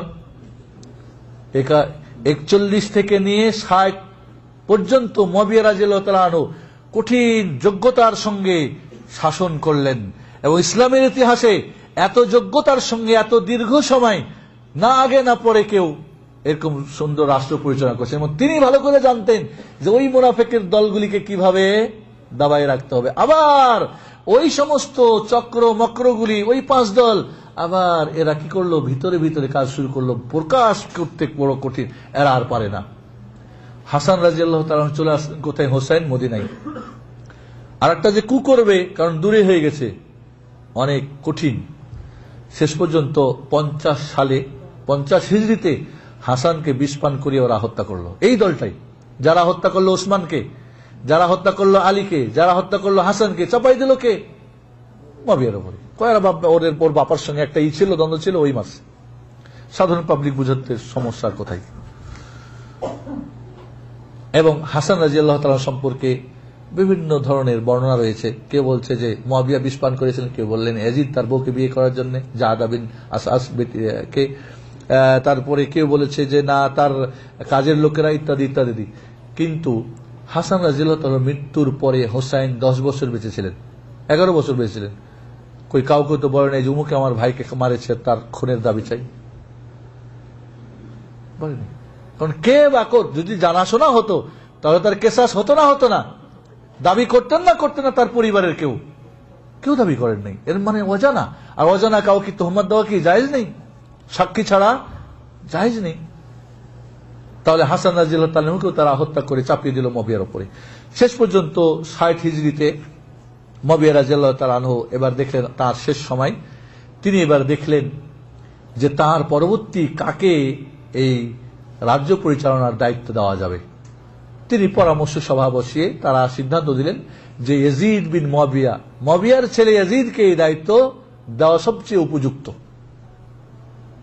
এবং ইয়াজিদকে তিনি বিভিন্ন যুদ্ধে বিভিন্ন যুদ্ধে সেনাপতি বানিয়ে, এমনকি আপনার কাইসার, যেটা ইস্তাম্বুল, আপনার কি বলে ওটাকে এখন তুর্কিস্তানের ইস্তাম্বুল শহর, আল্লাহর নবীর ভবিষ্যৎবাণী ছিল যে এই যুদ্ধের এখানের প্রথম যারা যোদ্ধা হবে তারা সবাই ক্ষমাপ্রাপ্ত।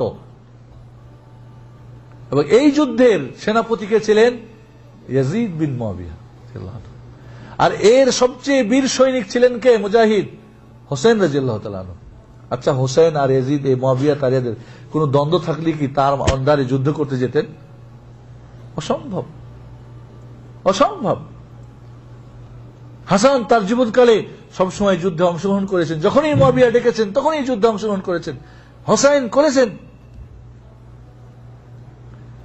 এবার হলো সমস্যাটা কোথায়? ইয়াজিদের নামে বায়াত হয়ে গেল সারা ইসলামী রাজ্যে।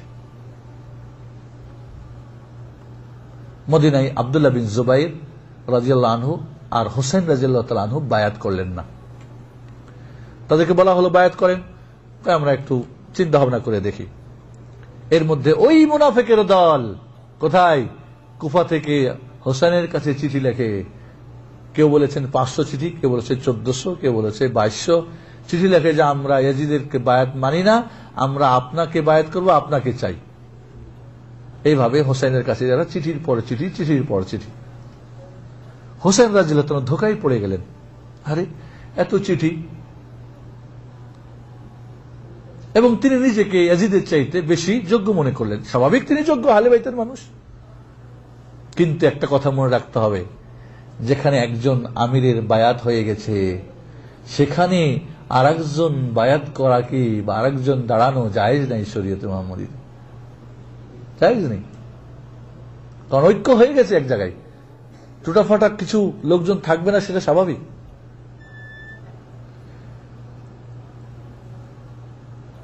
এই সমস্ত চিঠি পাওয়ার পরে হোসেন রাদিয়াল্লাহু তাআলা আনহু ধোঁকায় পড়ে গেলেন।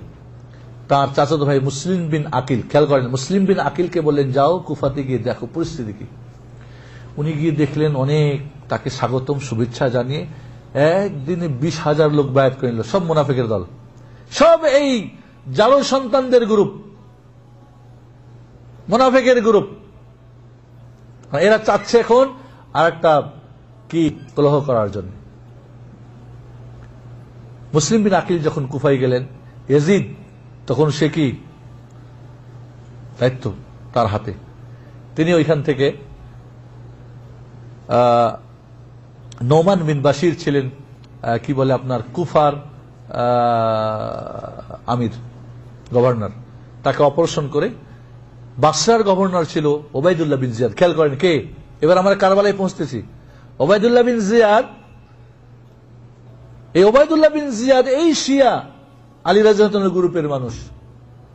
ওকে লিখলেন যে তুমি বাসরার সঙ্গে কুফারও তোমাকে আমিরের কি দায়িত্ব দেওয়া হলো, এবং নোমান বিন বাশিরকে অপারেশন করলেন, কি করলেন, তাকে বরখাস্ত করে দিলেন। ওবায়দুল্লাহ বিন জিয়াদ এদিকে কিন্তু মুসলিম বিন আকিল, কার হোসাইনের চাচাতো ভাই, ওইখান থেকে চিঠি লিখলেন হোসেন রাদিয়াল্লাহু তাআলা আনহুকে, আপনার নামে বায়াত হয়ে গেছে, আপনি এবার আসেন। সকালবেলার ঘটনা, সন্ধ্যার পরে কি বলে মুসলিম বিন আকিলের সঙ্গে 4,000 লোকজন নিয়ে গভর্নর হাউসে তারা হামলা করল। তারা গেট টেট লাগায় ভিতরে ঢুকে গেল। এরপরে সন্ধ্যার পরে ওবায়দুল্লাহ বিন জিয়াদ সে গত্রপতিদেরকে বলল যে যে করে হোক, কারণ ইয়াজিদ বিন মুআবিয়া লিখেছে তার কাছে, সে হলো প্রেসিডেন্ট, কি লিখেছে, কন্ট্রোলে রাখো পরিস্থিতি, কোনো যেন ফিতনা না হয়, কারণ জানেন তিনি যে এখানে ফিতনার দলরা বসে আছে।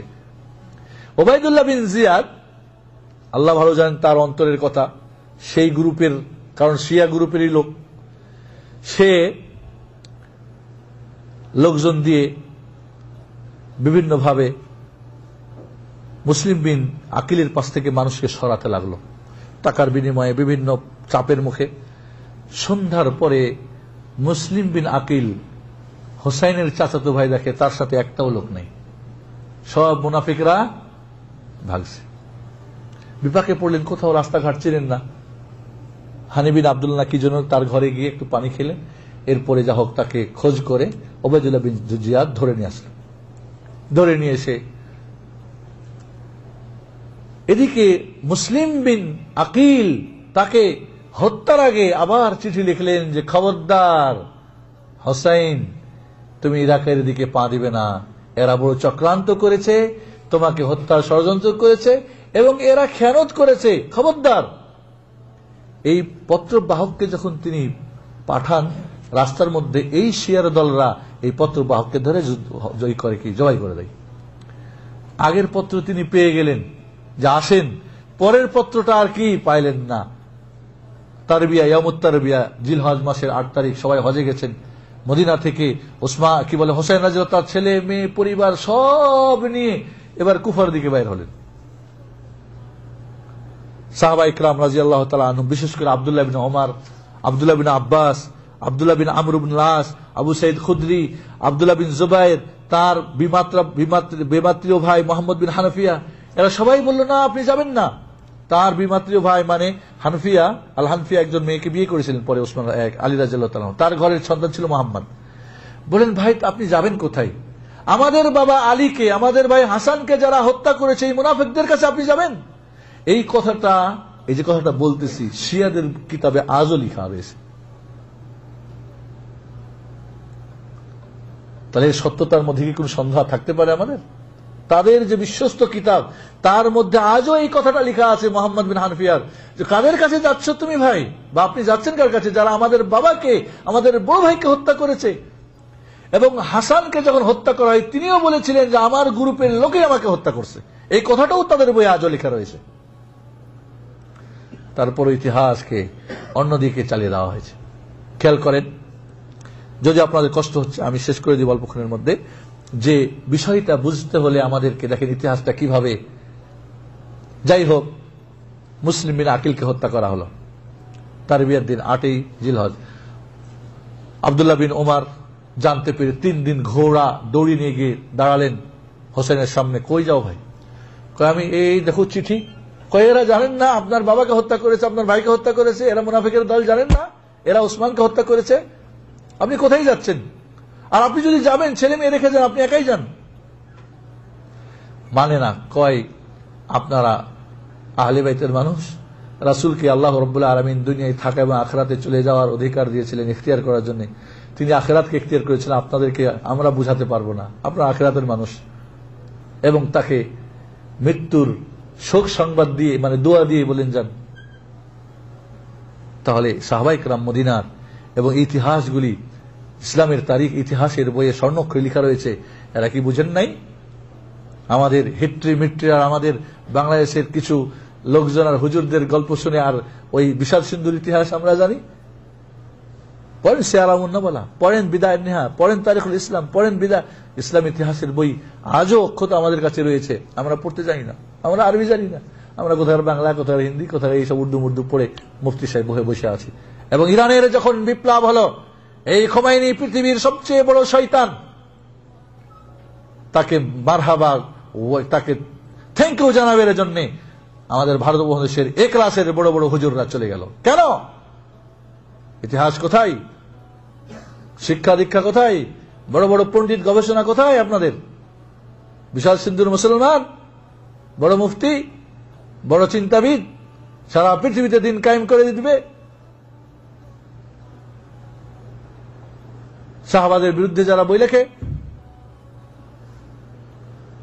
এরপরে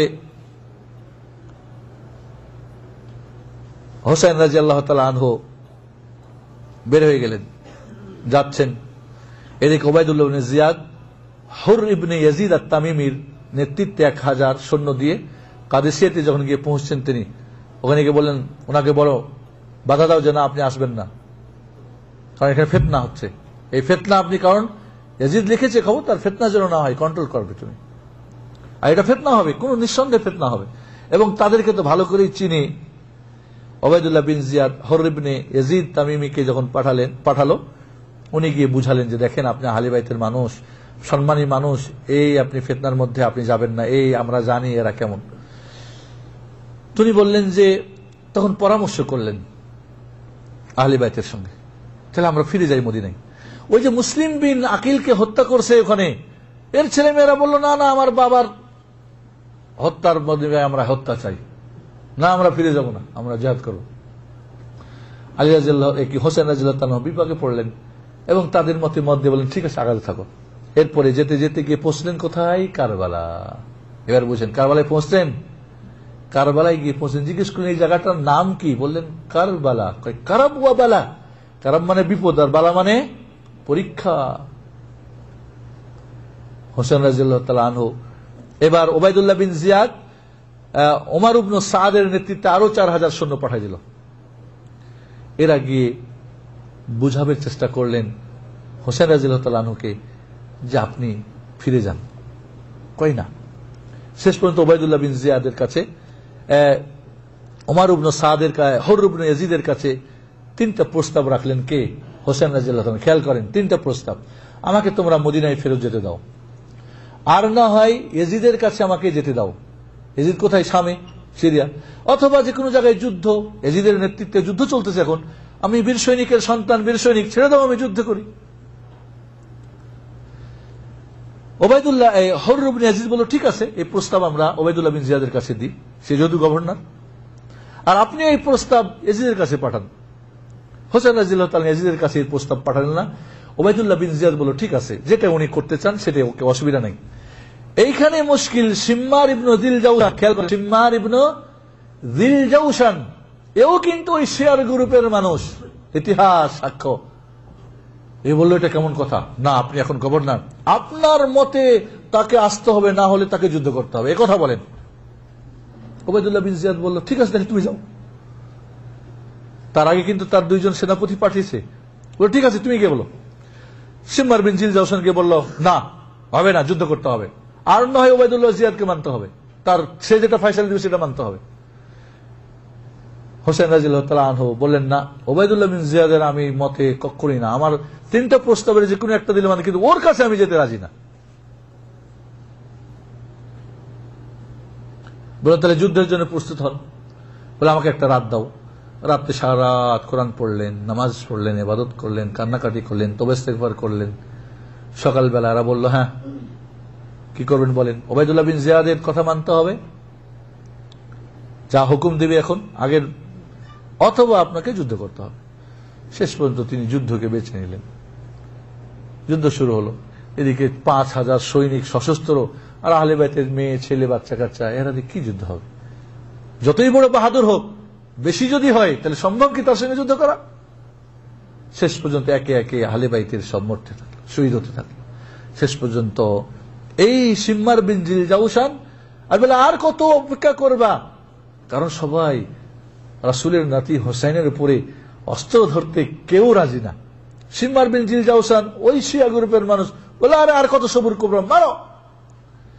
যেমন সে উস্কানি দিয়েছে, এর উস্কানিতে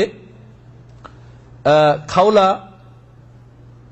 আল আসবাহি এক বল্লম হোসাইনের বুকের তাক করে জোরে আঘাত করলো। যেমনই আঘাত করলো, হোসেন রাদিয়াল্লাহু তাআলা আনহু মাটির মধ্যে চিত হয়ে পড়ে গেলেন।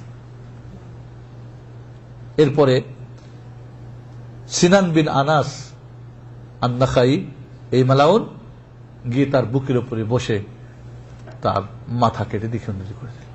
ইন্না লিল্লাহি ওয়া ইন্না ইলাইহি রাজিউন। এইভাবে রাসূলের দহিত্র সবচেয়ে প্রিয় হোসেন রাদিয়াল্লাহু তাআলা আনহুকে নির্মমভাবে এই মুনাফিকের দলরা কি করলো? হত্যা করল। এবং তার মাথা এবং বাকি যারা ছিল আহলে বাইত ওবায়দুল্লাহ বিন জিয়াদের কাছে হাজির করলো।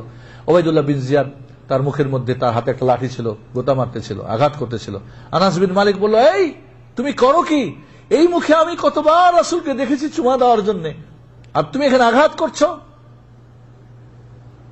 এই ওবায়দুল্লাহ বিন জিয়াদকে তারই ছেলে বা মুখতার বিন আবি ওবায়দ হত্যা করে, এবং কুফার মসজিদে যখন তার জানাজার নামাজের ব্যবস্থা করা হয়, এই লোকজন একটা হইছে, এই কি একটা সাপ এসে তার নাক দিয়ে ঢুকে, মুখ দিয়ে ঢুকে নাক দিয়ে বের, এইভাবে 3 বার। এই পৃথিবীতে সে লাঞ্ছিত এবং এই পৃথিবীতে সে ঘৃণিত, এটা প্রমাণিত হলো। ঘটনা এখানে শেষ হয়ে গেল। কিন্তু হলো কি, এই হোসাইনের হত্যার ষড়যন্ত্র সব পিছনে ছিল কি ইহুদি জারুল সন্তানরা, আব্দুল্লাহ বিন সাবা, ইহুদ শিয়া রাফেজিরা চাপাই দেওয়া হলো কার উপরে? ইয়াজিদের উপরে। যখন ইয়াজিদের কাছে গিয়ে পৌঁছলো হোসেনের মাথা এবং আহলে বাইতের পরিবার, তখন তার বাড়ির মধ্যে কান্নার রোল পড়ে গেল এবং ধিক্কার দিলে, এটা তোমরা করেছো? রাসূলের নাতিকে এইভাবে তোমরা হত্যা করেছো? এবং সসম্মানে আহলে বাইতকে জিজ্ঞেস করলেন, আপনারা আমার এখানে থাকুন অথবা মদিনা যেতে চাই, আপনাদেরকে সসম্মানে মদিনা। এবং ইসলামের ইতিহাস বলে ইয়াজিদ বিন মুয়াবিয়া তাদের মদিনা পাঠিয়ে দিয়ে স্পেশাল ভাবে যতক্ষণ পর্যন্ত মদিনায় নিরাপদে না পৌঁছে ততক্ষণ পর্যন্ত ইয়াজিদ ঘুমায়ও নাই, খায়ও নাই। স্বাভাবিক ইয়াজিদের উপরে চাপে দেওয়াটাই স্বাভাবিক সাধারণ মানুষের কাছে। এবং ইতিহাস হয়ে গেল কি ইয়াজিদ ছিল মদপানকারী, ইয়াজিদ অমুক করেছে, অমুক তমুক করেছে, এই করেছে, হাজার মিথ্যা চাপিয়ে দেওয়া হয়েছে বিশাল সিন্ধুর মধ্যে। বাংলার সাহিত্যের ঝংকার দিয়ে মীর মুশাররফ একটা বড় শয়তান, এই ইহুদিদের গ্রুপের একটা গ্রুপ, আব্দুল্লাহ বিন সাবাইয়ের গ্রুপ শিয়া রাফিজি, বাংলার সাহিত্যের ঝংকার দিয়ে বই লিখে দিল বাংলার মুসলমানদের ভিতরে এই সমস্ত অপকর্ম আর মিথ্যা সব চালিয়ে দিল। মুসলমানরা, বাংলার মুসলমান আশুরার দিনে রোজা না রেখে খতম দেয় এই বিষাদ সিন্ধুর মতো মিথ্যার সিন্ধুকে। এবং এই কারবালাকে কেন্দ্র করে 4টা গ্রুপ হয়ে গেল। কয়টা গ্রুপ? এই যে আলোচনা শেষ আমাদের। আমি একটু এই জন্য বলছি যে আমাদের বোঝার জন্য, এই কথাটুকু না বুঝলে আমাদের উল্টাপাল্টার মধ্যে থেকে যাব। আহলুস সুন্নাহ ওয়াল জামাআহ এদের আকীদা হলো যেটা একটা নির্মম হত্যা ছিল, জঘন্য হত্যা ছিল।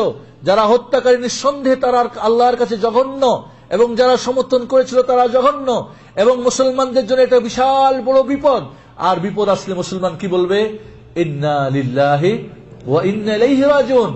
আর স্ত্রী ছাড়া অন্য কেউ হলে 3 দিন ঊর্ধ্বে কি করবে? শোক পালন করবে। 3 দিনের পরে শোক পালন করা যাবে? রাসূলুল্লাহ সাল্লাল্লাহু আলাইহি সাল্লামের রাসূলের ওফাত বেশি বড় মর্মান্তিক না হোসেনের বড় না আলীর? তো কই বেটা, আলীর তো তার ছেলে আলী রাদিয়াল্লাহু তাআলার মৃত্যুর পরে হাসান হোসেন তো 20 বছর ছিল, একদিন তো শোক পালন করে নাই। কারণ তারা জানতো কি 3 দিনের বেশি করা যাবে না। জানতো না। তাহলে মুসলমানদের কাজ এই না যে বুক চাপড়ানো। মুসলমানদের কাজ, বিপদ এসেছে ইন্নালিল্লাহ। এবং আহলে বাইতের হাসান এবং হোসেন এরা ছোট বাচ্চা ছিল, যুদ্ধ বিগ্রহ হিজরতের মর্তবা তারা পায় নাই। এই শহীদের মাধ্যমে আল্লাহ রাব্বুল আলামিন তাদের মর্যাদা বাড়িয়ে দিয়েছেন। এটাই হলো আমাদের আকীদা। বুঝা আসছে কথা? মহাবিপদ, যারা এই অন্যায় করেছে তারা নিঃসন্দেহে জঘন্য, এরা মালাউন, এরা পিচাস, এরা কি বলবো, এরা সীমার, এর মধ্যে কোনো সন্দেহ নেই। কিন্তু আমাদের করণীয় 3 দিনের বেশি শোক পালন করা যাবে না। 3 দিন কবে পার হয়েছে? অতএব এই হল আহলুস সুন্নাহ ওয়াল জামাতের আকীদা। এর বিপরীত শিয়া রাফিজিরা যারা এই কুকুরেছিল, এবং শিয়া রাফিজিরা কেন জিঞ্জির দিয়ে পিঠের মধ্যে মারে, কেন ছুরি মারে, কেন রক্ত বাইর করে জানেন কি? ওই যে হোসেনকে নিয়ে গিয়ে নির্মম ভাবে হত্যার ষড়যন্ত্রে ঢুকিয়ে দিয়েছিল, এইটাকে যারা বুঝতে পেরেছিল, সবাই তো এক মতের লোক ছিল না, ঠিক কিনা? ওরাই এইভাবে নিজেকে মেরে মেরে তাদের গুনার প্রায়শ্চিত্ত মেটাতে চায় দুনিয়াতে। ওদের বইপত্রে লেখা আছে কেন করে ওরা এটা। নাহলে একজন মানুষ কেন নিজেকে মারবে? বুঝেন নাই? কারণ তারাই এই হত্যায় সহযোগিতা করেছিল। শিয়া রাফিজিরা এই কুকুরে চাপিয়ে দিল ইয়াজিদের উপরে, ইয়াজিদের বিরুদ্ধে ষড়যন্ত্র করলো, মিথ্যার পাহাড় গড়লো। তাহলে এই শিয়া রাফিজিরা এই দিনটাকে করলো কি? প্রতি বছরে আশুরা কেন্দ্রিক করে সারা মাস কালো কাপড় পরো, তাজিয়া বাইর করো, এখানে রক্ত, আসমানের লালিমা কি বলে এর রক্ত, অমুক তমুক বিভিন্ন জাল মিথ্যা আর কিসসা কাহিনী বানিয়ে এটাকে এক জঘন্য দিন বানিয়ে ফেললো। আশুরা রোজাকে লোহিত করে দিল। তৃতীয় গ্রুপ সাধারণ সুন্নিদের সাধারণ গ্রুপ, দেখেন না বাংলাদেশে হোসাইনি দাঁড়ালে মুসলমানরা যায় না সুন্নিরা, এরাও ওই ডাল চাল উঠাই নিয়ে সিন্নি পাকাই লোকজনের মধ্যে বিতরণ করে না। এরা হলো তৃতীয় গ্রুপ। আর চতুর্থ গ্রুপ ওই নাসিবি খারিজি গ্রুপ, যারা আহলে বাইতের বিদ্বেষী। এরা বলে খাওয়া দাওয়া মত্ত করে এই দিনকে আনন্দ করো। কাজে আমরা আহলুস সুন্নাহ ওয়াল জামাতের আকীদা আমাদের ঠিক রাখতে হবে। মুয়াবিয়াকে কাফের বলা, ইয়াজিদকে কাফের বলা, এজন্য ঐতিহাসিকগণ বলেছেন যে ইয়াজিদের মধ্যে যতগুলি কথা বলা হয়েছে তার বিরুদ্ধে সবগুলি মিথ্যা। শুধুমাত্র একটা কথা যে ইয়াজিদ শিকার করা পছন্দ করত, এবং সেই যুগে শিকার করা বাহাদুরের আলামত। আর বাহাদুরি কি ইসলামে যায় না জায়েজ? তাহলে ইয়াজিদের উপরে আর মুয়াবিয়াকে এইভাবে কুকুরে করে আজও ওই দলটা, যারা শিয়া ও রাফিজিদের বাগদাদ ধ্বংসের ইতিহাস পড়ুন, মিশরের ধ্বংসের ইতিহাস পড়ুন, সব ধ্বংসের পিছনে এই গ্রুপটা ঘরের দুশ্মন। কাজে আমাদেরকে বুঝতে হবে যে ইতিহাসকে চাপা দিয়ে অরিজিনাল ইতিহাসকে মিথ্যা ইতিহাস চাই দেওয়া হয়েছে, এবং একটাই জিনিস তারা সাকসেসফুল হয়েছে, ওদের ইস্যু, সেটা হলো আহলে বাইতের মহব্বত। কিসের মহব্বত? নবী পরিবারের মহব্বত। মহব্বত এখানে না এখানে, এখানে না এখানে। যারা মিথ্যুক মহব্বত করে ওরা হাজারো বলে। চ্যাংড়ার চেঙ্গি যখন প্রেম করে কয়বার বলে মহব্বতের কথা, আই লাভ ইউ? আর স্বামী স্ত্রী কয়বার আই লাভ ইউ বলেন? হ্যাঁ, কবে বলেন? সারাদিনে দু একবার বলা হয় কিনা হয় না? ওটা তো মহব্বত অন্তরে। কিন্তু যারা প্রেম করে, অন্যায় করে, এরা কতবার বলে, কতবার লেখে, কতবার মেসেজ করে? এই মিথ্যুক। এবং পৃথিবীর জন্মের শুরু থেকে এই পর্যন্ত এদের চাইতে বড় মিথ্যুক জন্ম হয়েছে কিনা আল্লাহ জানে। যারা আমাদের কোরআন মানে না, যারা আমাদের বুখারী, মুসলিম, আবু দাউদ, নাসাই, তিরমিজি মানে না, যারা আহলে বাইতের রাসূলের পবিত্র পরিবার স্ত্রীদেরকে ব্যভিচারিণী বলে আখ্যায়িত করে, যারা বলে আবু বকর, ওমর, উসমান এরা সব কাফের হয়ে গেছিল, যারা জাল হাদিস বানিয়ে আল্লাহর নবী যখন আরাফাত থেকে হজ শেষ করে বিদায় হজ মদিনা আসছেন, খোম নামক জায়গাতে সবাইকে ডেকে বললেন, আমার পরে দায়িত্ব পাবে আলী, তোমরা সবাই মিলে মেনে নিবে। কিন্তু আবু বকর, ওমর, উসমান এরা সব মুরতাদ হয়ে, 7 জন সাহাবী বাদ দিয়ে সব মুরতাদ হয়ে এরা সব ষড়যন্ত্র করে আলীকে দায়িত্ব দেয় নাই। এরপরে মুয়াবিয়া ইত্যাদিতে এইভাবে হত্যা করেছে, মেরেছে, এই ধরনের ইতিহাস তারা বানিয়েছে। এই হাদিসটা ছিল জাল হাদিস, মিথ্যা। এই জন্য খোমেনি লেখে না, ওদের বড় শয়তান। ওই খোম জায়গা থেকে খোমেনি, ওরা আয়াতুল্লাহ খোমেনি, অমুক খোমেনি, কেন? ওই জাল হাদিসের মিথ্যা ঘটনার উপর ভিত্তি করে মুয়াবিয়া রাদিয়াল্লাহু কে বিভিন্ন সাহাবীদের গালিগুলার। 7 জন সাহাবীকে মুসলমান, আলী, ফাতেমা, হাসান, হোসেন রাদিয়াল্লাহু তাআলা আনহুম। আর কে? মিকদাদ বিন আসওয়াদ, আর কে? সালমান ফারিসি, আর আবু জার গিফারি। এই 7 জন বাদ দিয়ে সব কাফের। মুহাম্মদুর রাসূলুল্লাহ 23 বছরে যাদেরকে লালন পালন করে রেখে গেলেন, যাদের ইমানের কথা কোরআন এসেছে, যাদের প্রতি আল্লাহ রাজি, আল্লাহ তাদের প্রতি রাজি, যাদের জান্নাতের সুসংবাদ, এরা সব কাফের হয়ে গেল। এই সমস্ত এরা সব জান্নাতের সার্টিফিকেট পেয়ে গেল। আহলে বাইত সব জান্নাতের সার্টিফিকেট এরা, খালাস। চিন্তা করে দেখেন ইতিহাস কোথায়। এই জন্য আজও দেখেন ইরান, দেখেন কোথায় ইরাক, দেখেন লুবনান, এই যে হিজবুল্লাহ নাকি, এদেরকে কে পালতেছে? ইসরায়েল প্রতিষ্ঠিত করতেছে একটা একটা করে। কারণ ওরা জানে এরা আমাদেরই ঘরের সন্তান। ওরা ভালো করে জানে এই শিয়া রাফিজিরা কি আমাদেরই ঘরের সন্তান। মুসলমানের ভিতরে ঢুকাই দিয়ে আমরা ফায়দা করতেছি।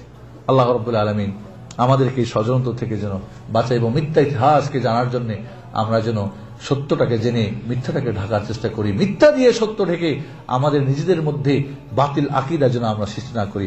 যাই হোক, সূরা কারবালা কেন্দ্রিক অনেক কিছু আছে। আমার একটা বই ইনশাআল্লাহ ইতিমধ্যে নেটে চলে আসছে, কোরআনের আলোতে গেলে আপনারা পাবেন, আশুরা ও কারবালা। এখানে সংক্ষিপ্তভাবে যা আলোচনা করলাম এর মধ্যে রয়েছে। আল্লাহ রাব্বুল আলামিন আমাদেরকে সঠিকটা জানার, এবং আমাদের কাজ কয়টা? 1 নম্বর সঠিক জানা, 2 নম্বরে আমল করা, 3 নম্বরে সঠিক অন্যকে জানানো বা আমল করানো। আসুন আগামী শুক্রবার, শনিবার 2টা রোজা রাখি আমরা, অন্যদেরকে রাখতে বলি। বাংলাদেশের লোক যদি সবাই তারা আমাদের দেশের নিয়মে রাখে, আমাদের দেশের চাঁদে, সেটাও রাখতে পারে, কোনো অসুবিধা নেই। সবাই মিলে আল্লাহ রাব্বুল আলামিন আমাদেরকে এই মিথ্যা থেকে বাঁচার তৌফিক দান করুন, এবং বিশেষ করে এই যে মিথ্যার পাহাড় গড়েছে এই দলটা থেকে আমাদেরকে হেফাজত করুক। এবং এই ঘরের দুশমন আস্তে আস্তে বাড়তে আসে। আপনারা কি জানেন বাংলার মাটিতে এখন শিয়াদের কিভাবে তৎপরতা চলতেছে? এদের মধ্যে আমার কাছে কয়েকজন বলছে আমার ভাই শিয়া হয়ে গেছে, আমার ভাই শিয়া হয়ে গেছে। আগে একটা ইসলামী দলের বড় নেতা খাতা ছিল, এখন হয়ে গেছে আর একটা। কারণ যেখানেই ইরান আছে, এই অগ্নিপূজকের দল, এই আব্দুল্লাহ বিন সাবাইয়ের দল, সেখানে তাদের তৎপরতা মারাত্মক ভাবে এবং পরাশক্তি তাদেরকে সহায়তা করছে, কারণ জানে যে ওরা আমাদের ঘরের সন্তান। আসসালামু আলাইকুম ওয়া রাহমাতুল্লাহি ওয়া বারাকাতুহু।